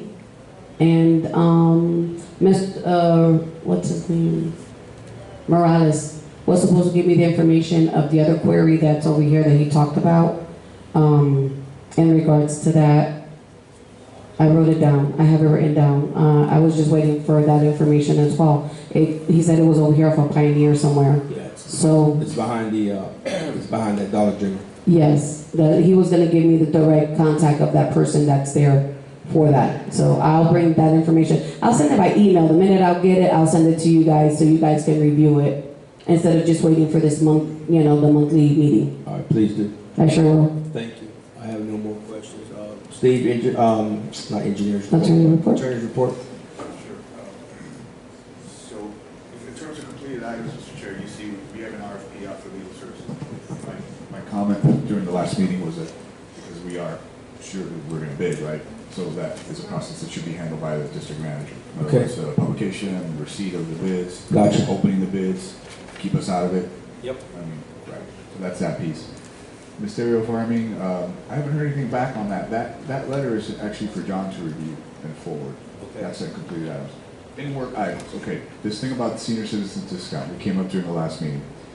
My opinion is that you can reduce the assessment on a particular track based on a characteristic like age. You can't eliminate it completely. But I think there's a way to reduce it drastically if you wanted to adopt that. What I don't know and what I'll figure out is how is it that gets to the tax collector. In other words, what do you tell the tax collector to say, okay, this is why this particular parcel pays less. Understood. Right? But the charter allows it. It's possible to reduce so that any given parcel pays a portion of whatever should be their full assessment. All right, so that's that piece. Transitioning all the board seats to elected. This comes up once in a while. The issue is that the district has to have 71% urban area. I gotta figure out what that means. I have to go to the census to see. I'm gonna guess that we're probably not there yet. So the reason we got to 3 elected and only 2 landowner is that the district got to be 51%. It's the other way around. Is it okay? So 3 landowner, 2 elected, right? So in order to get to, I guess to get to 3, we would have to show a significant increase in the amount of urban area. Gotcha. It has to do with how many people there are per acre type of thing. So Sure. Give me a little more time on that. And even then, once you figure that out, then there is still a process of a referendum in order to get the voters to approve, the landowners to approve that, to say, okay, yeah, we want to make more people elect or elected. But the first piece that you have to have is figuring out how urban the district is. So it's a work in progress. So in reference for all the landowners that are here, and so you'll know, so there's 5 board members. 3 are landowners that represent the landowners, and there's 2 popular votes. What the board approved, I'm not agreeing with it, but what the board approved is they'd like to see 5 seats. What would you call the seats, Becky or Steve? Elect or elected.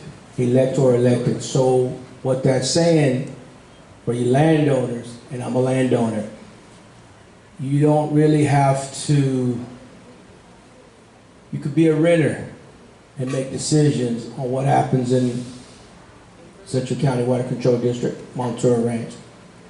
You don't have to be a landowner. You could be looking at 5 seats here and all 5 be renters that really, in my opinion, have no skin in the game, and they're telling you and telling us what to do. So if you're not paying attention to what's going on in Central County in our meetings, I would advise you, because there's a big push out there for it, and it's already been approved. I want you guys to know it's already been approved. I definitely disagree with it. I don't want 5 people that are renters out here or don't really live out here, don't really pay taxes, and they're dictating to us what's going to happen out here. The way this board is turning, that's what's happening. Just want to let you know as a landowner. So I don't know if all you guys, men and women, believe like that. I definitely don't. I mean, it's like the old saying is, a dog doesn't usually poop in its own kennel. I don't want somebody telling me what to do in my kennel, in my house, in my home, in my community. So I'm not for it, but I'll support whatever happens, and I'll live with whatever happens. But I just want the community members to know, especially landowners, you could be looking at a board with 5 people that really don't have any skin in the game. That's the way I see it. I know there's other ways to look at it, but just want to let you know. Thank you. Thank you. Correct? Am I correct in that? That's right. Yeah, that could be an unintended consequence. But it can happen. Yes, sir. Going to our supervisory report. Mr. Moreno, we'll start with you. Oh, sorry. No, thank you. I thought you had. Oh, thank you. Okay, I just want to talk about what I was being talking about for the last 3.5 years. Seeing Montura's moving fast, it's growing fast. They're buying a lot of lands in the area. They're building a lot of houses in the community. And you have to take a look at the amount of money that we pay in taxes versus how much money is coming back to Montura. It's 1/3 of the taxes that we pay that come back, back to Montura Ranch.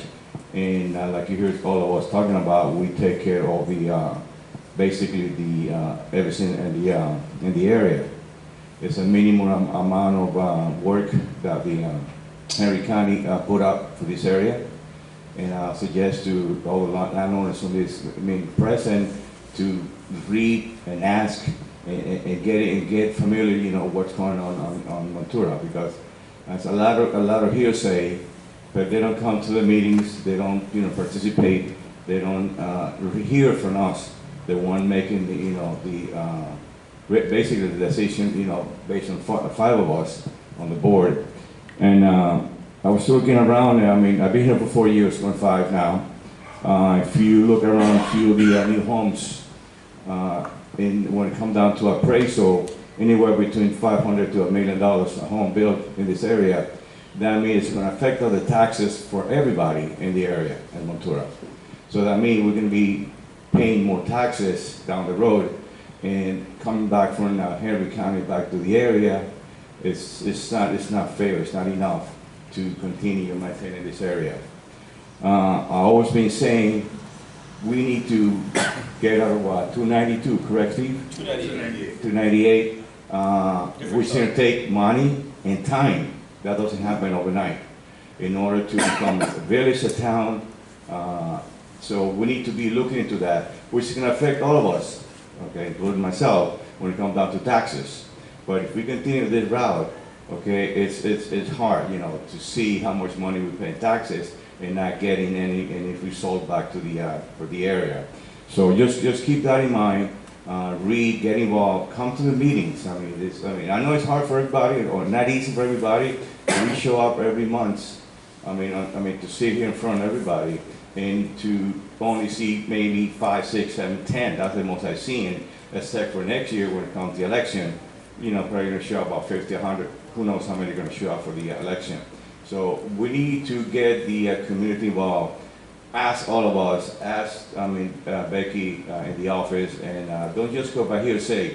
Don't go by the media that's going around, you know. It's always two sides to the story, sometimes misleading the information that go out if it doesn't come from us. So you guys need to know exactly what's transpiring inside this small community, okay, which is, be very healthy for all of us. And again, permits, I don't know, I think what, 100 we got right now building permits from the county, building homes. Last time we checked about 70 something. I think there was like 61. Okay, so every month at least 1 or 2 permits go. It's get pulled from Henry County. Or if you drive around, if you live in the community, drive around, you see how many homes already up. Yep. How many homes already halfway through? How many paths are getting built? Okay, so it's a lot of information that if we don't get involved, we're gonna continue around and around. And again, we need to find a way and put money aside, like I've always been telling, in order to come out of the 298. It's not going to happen overnight. It's going to take 3 or 4 years. Between 3 to 5 years. That's what I heard back in when I got on board. Absolutely. In 23. So please, get everybody encouraged to show up to the meetings and get involved in the community. Thank you. That's good. So just to add to Mr. Moreno, so you mentioned 50-something new permits. We haven't increased taxes, what, in a year, 2 years?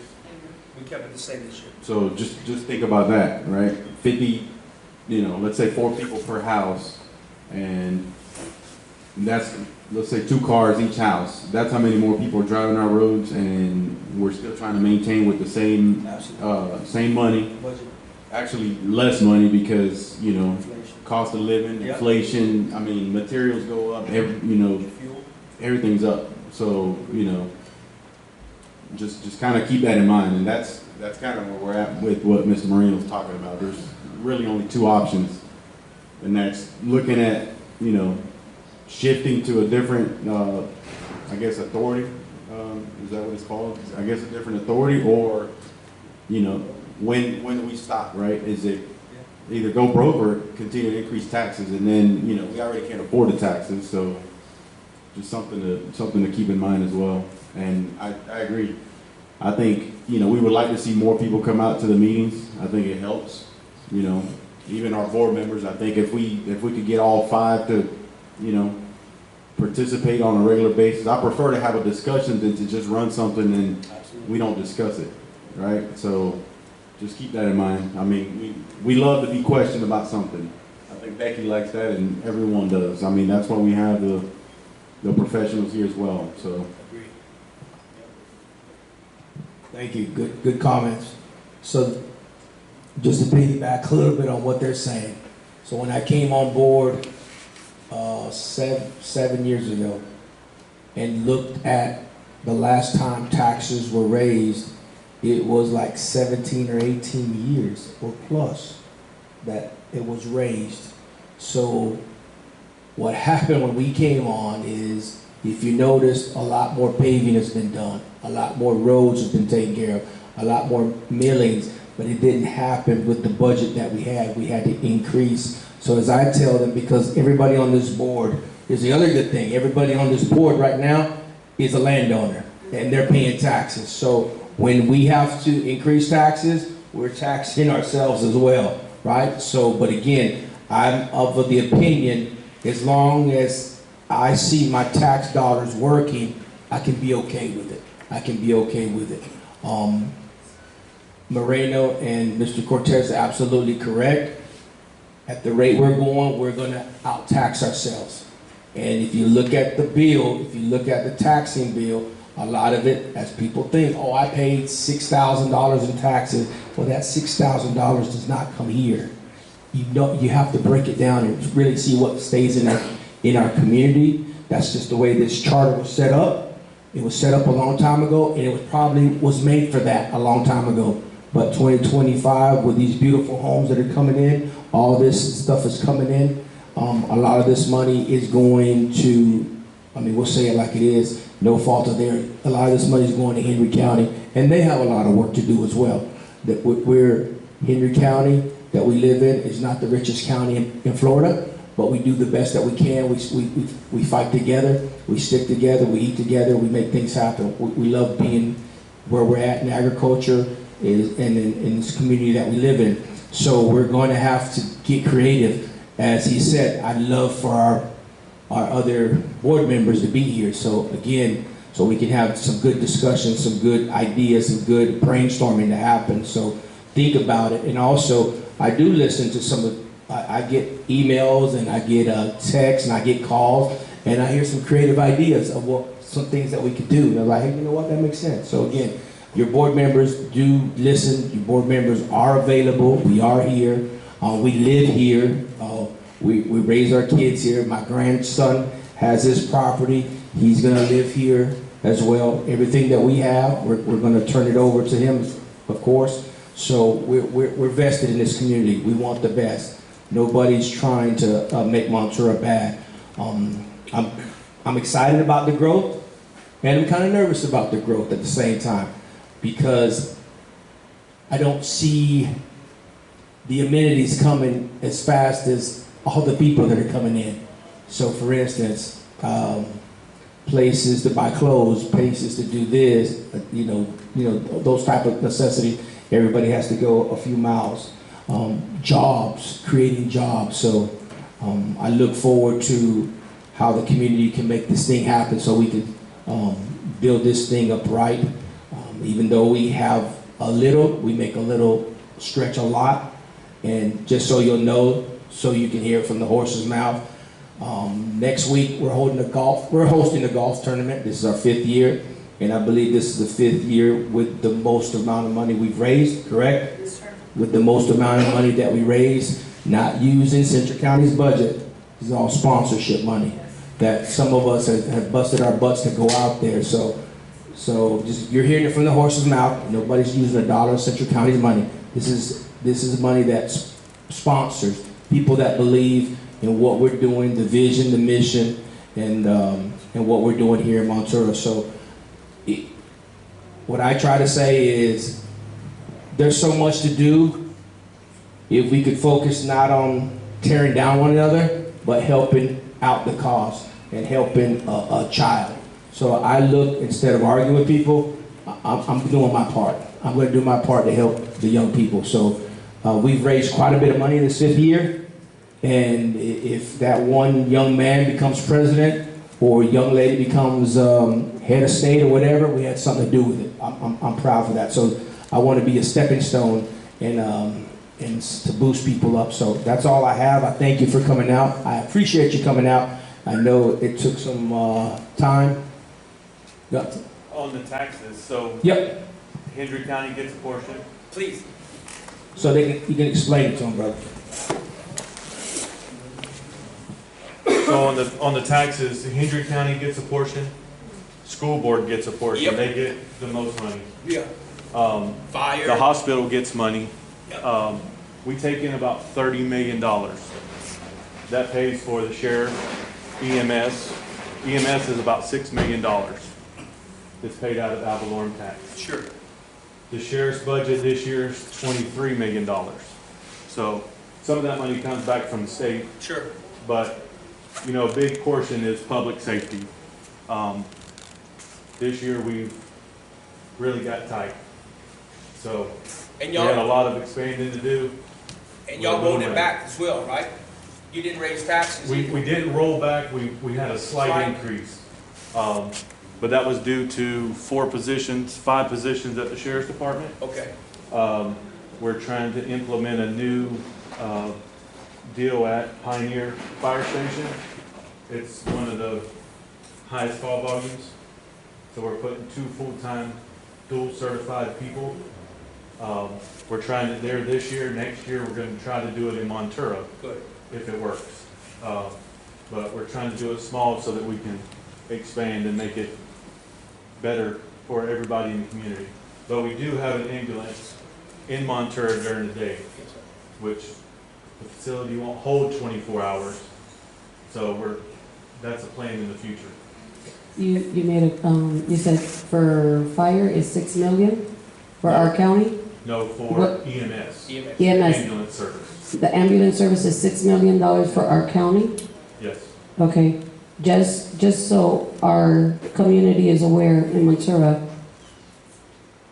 our annual budget is less than that. Way less. It's 5.3 million. And we have a lot that we have to do with that amount.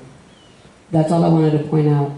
And So- we have, that's got 6 ambulances with full staff, Countywide. countywide. And that's county-wide. But we have a 17.7 mile radius in Ventura that Central County is responsible for in this 298 district. That's why, that's the concern of our board members. It's not that we want to raise taxes, it's just as everything keeps going up and replacing a lot of the old equipment that we have, it's caused the last 2 bumps in our taxes, which we brought it up to the board a long time ago. This was before this board was here. Sure. I always told them, why don't we just raise it $5 a year until we can catch up to where we need to, so we could put the money aside instead of, because what happened was that we all got hit. I've been here for 25 years, okay? For $70 the first time and then $30 the second time, that was $100 in less than 2.5 years, trying to make up for over 20 years of not raising taxes. But I just wanted to make aware that our EMS has more in their budget than we do. And I think that with the board that we have today, we've done a lot and we've been able to accomplish a lot.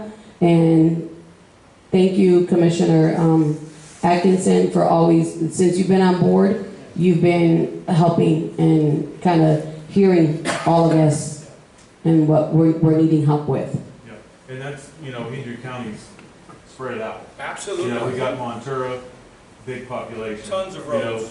We've got Big Cypress, which they take care of themselves, but it's still a big stretch between. Absolutely. So we got a lot of roads Lot of that county we roads. have to maintain that get drove on by very few people.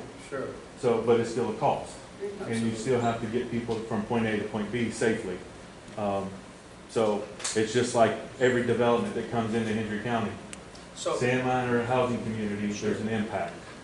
And we don't have the emergency services to supply what we need right now. so let me ask you, and see, here's some of the questions that are asked to me. And I have a mother-in-law. And she's of age, and friends of mine, friends of family that are of age. So a lot of us move out here for a certain type of living, certain type of lifestyle, and we like it. But a lot of people say, well, what about these emergency services? Or when I call Henry County Sheriff's Office, what do you foresee, Mr. Atkinson, in the near future? Will we have a full station as well as our kids? We have tons of kids that have to commute from here to Clewiston and back. And I know it's a strain on the school system, a strain on the parents, and having to wake up extra early to get them to a bus stop during rain, snow, whatever. What do you foresee in the future, how to combat that here in Montura with fire, as well as, sheriff and stuff like that, deputies? So with the fire, that's an ongoing issue we're dealing with Pioneer, Ladika, Montura, Flagpole. It's outside of the main population. Sure. And it's spread out. So We're trying to get creative, like with the Pioneer Station, of putting dual certified people so that it will be 24 hours. It's not gonna be, 10 people, on a shift, but if you can get 2 people that can get there quicker, to stabilize the patient, hopefully that'll, their success rate of pulling out of that's gonna be much higher. And that's our initial push. Going back to like the sheriff's budget of 23 million, Palm Beach County just approved their sheriff budget of $1 billion. That's a whole different county. Their budget went up $160 million this year for the sheriff's department alone. No fire, no EMS, nothing else. Different animal. Different animal. But, the amount they went up is, crazy. It's mind blowing. But we, if I'm not mistaken though, the last 3 or 4 years, our budget has gone up, or our revenue for Henry County has come in because of the appraisals that have come in as well. They've been out, so I'm assuming because. So the last few years, Hendry County has went to the rollback rate. Right. So all existing homes stay at the same tax value. Okay. But we did get new revenue because of new. The new does come on. Gotcha. Which will make a difference. Okay. But with the rollback, existing stays the same as it was. So this year we had it was like 0.08. Sure. And I think we went up on the East County a little bit. Yeah, I think East Rec, we kept Montura the same. Gotcha. We kept Flagpole. We got a little bit of kickback because we broke out East Rec in different areas. Sure. Montura takes care of their own. You do utilize the facility in Cliston a little bit from the residents. Sure. But me and Commissioner Iglesias felt that it was fair to keep it where it was because we don't do anything out here. You have to drive. Ladica, they have to drive anywhere they want to go. Absolutely. FICO, they have to drive. So it's not fair that they have to pay full recreation fees. Understood. When they're having to drive to get to these facilities. Understood. That kind of evens out the playing field where you can utilize them, but you do have to drive. So we did fight for that this year, was able to keep those fees the same. And that's some of the stuff that we have to do with rural communities. Sure. And I live right outside of town. I don't live in the city. Understood. So, but I'm right there. Right. So it's a little bit different. When we live in rural areas, we do know that we do have to drive. Sure. But with the way Montura is growing, I don't think it'll be that way for long.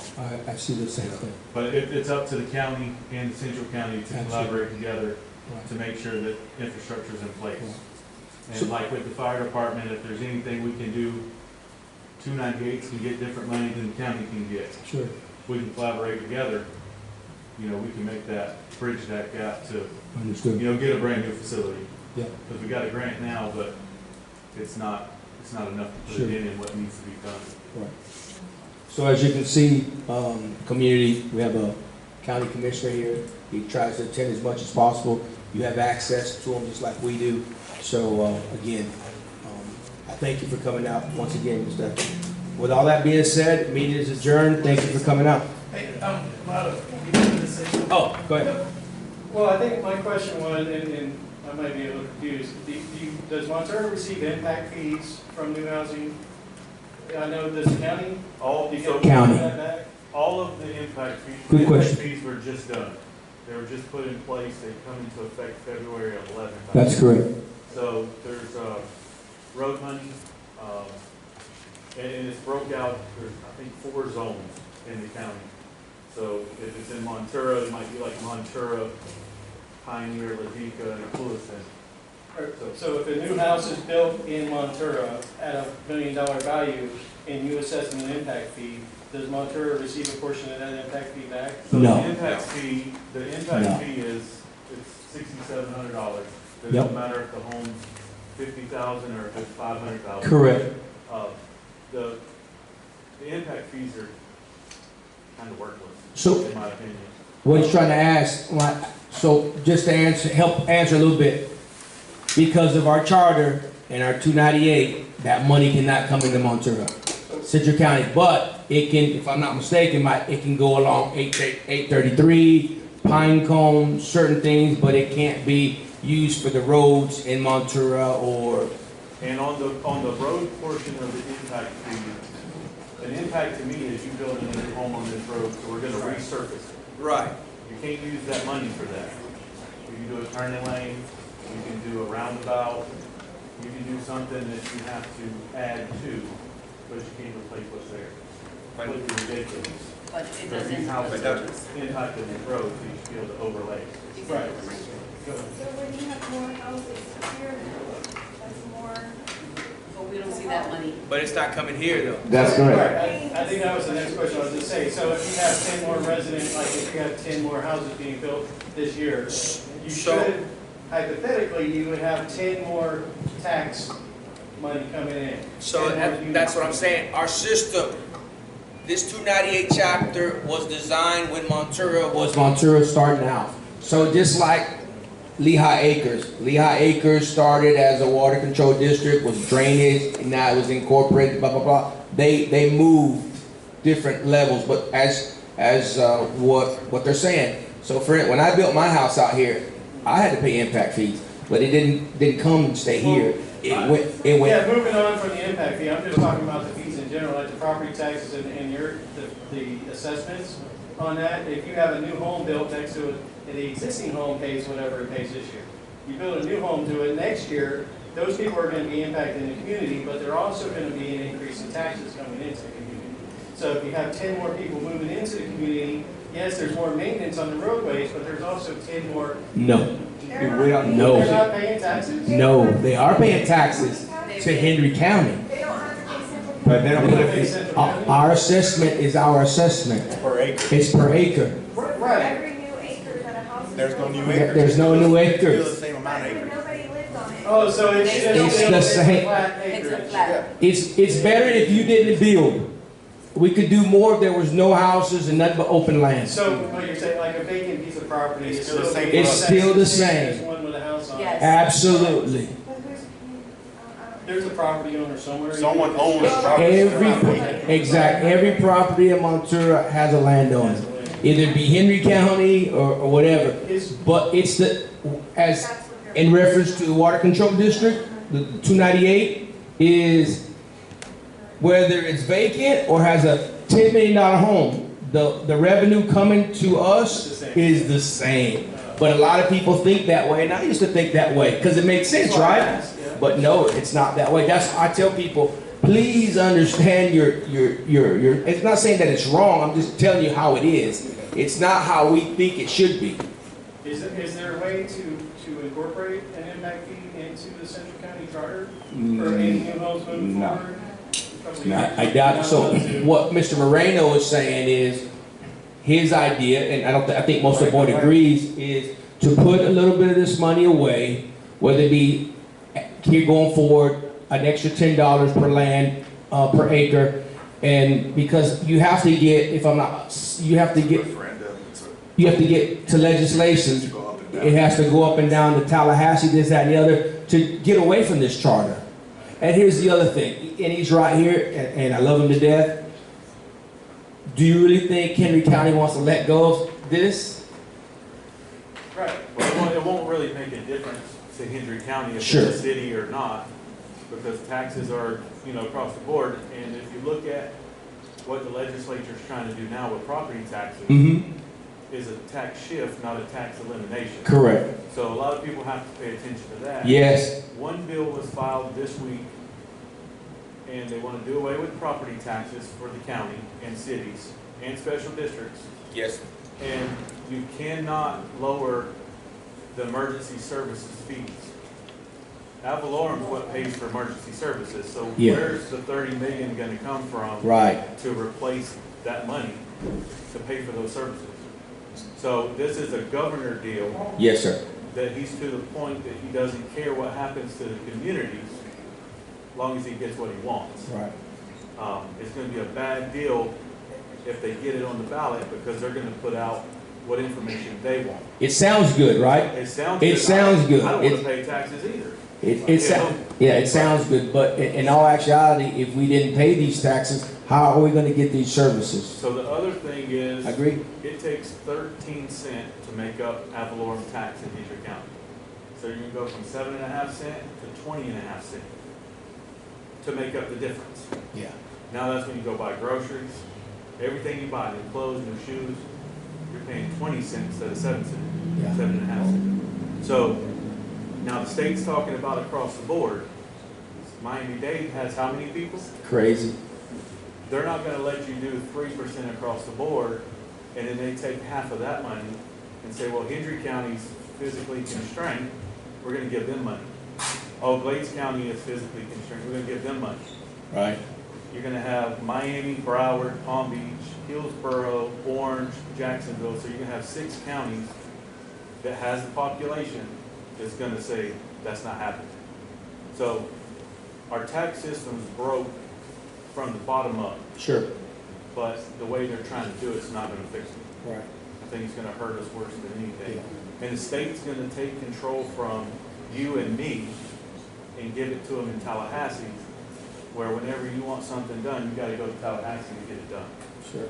And instead of it taking you 6 weeks to get the county to do it, it's gonna take you 6 years to get the state to do it. Yeah. So, you know, if they think that the state can run it better, it's not gonna happen. Yeah.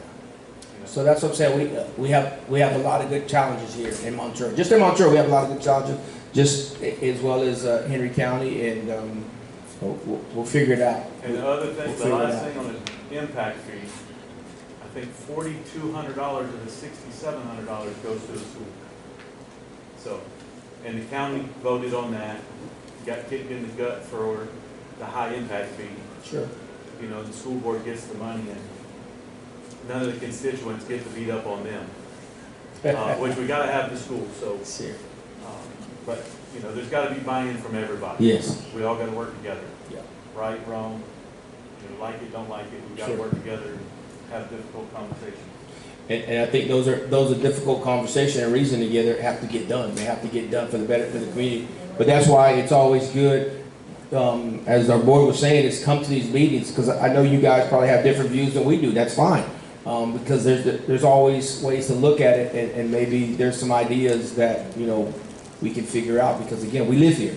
We live here. We live here. I don't think anybody's planning on going, so we need to figure out these things, as well as, I know, thank you, Mr. Atkinson, because there was a landmine, a sand mine trying to get permitted to right in our backyard right there, and that makes it a little difficult for us.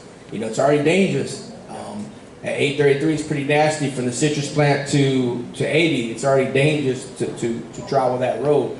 So, and all that extra, you know, trucks coming in and out and commuting this, that, and the other. So that's why I've told my family, that's why I'm involved now, because it's just to bring awareness and try to help. Try to help, because you know, there's people, you know, trying to make profit. I understand it, but I just think, like I think most people say, is we're not against it. It's just strategically put certain things in certain places. You know what I'm saying? Certain businesses need to go in certain areas, if all possible. We already have 6 fish farms, 7 fish farms. Some are still in operation in our neighborhood. You know, so shame on us for back in the day that lived here and didn't get involved, but they're here. And some of them are running illegal practices, and some of them have gotten busted, but hopefully the other ones are being good stewards, because, you know, that's our water table, that's our water system, the people that live beside them, their property values, this, that, and the other. So there's a lot of things that we're trying to get better, collaborating with the county and their officials. Well, and that's everything we do. We have to make sure our water, if we contaminate our water, we're not coming back from it. You know, we've only got it once. Yes, sir. You know, so if we don't do right with it now, Sure. we're going to be in bad trouble. Yep. And that's, you know, we just this last week talked about ordinance for RVs while you're building a home. Yes, sir. Before it was 6 months, now we're trying to make it up to 18 months. But we're putting different stipulations for 90 days, 6 months, 12 months, with a max of 18 months while you're building a new home. So that should be coming on the 26th or the 28th, our next meeting, to vote on to put that in place. To try to help let homeowners that are gonna build their homes themselves because of the cost of everything, to be able to stay on site, but also make sure that our water, you know, they're not just dumping their gray tanks and black tanks all in the dirt, and, you know, just contaminating everything. So that's another thing we're trying to do, is make sure that everything's in place. So as we grow, we develop different problems, and we have to bring solutions to those problems. So for everything that we do, we have to figure out something. So once again, thank you everybody for coming out. If you want to take something, please feel free. Thank you for coming out. Thank you again. Scott, we appreciate you coming out. Thank you for staying back there, as well as Mr. Atkinson. Appreciate you.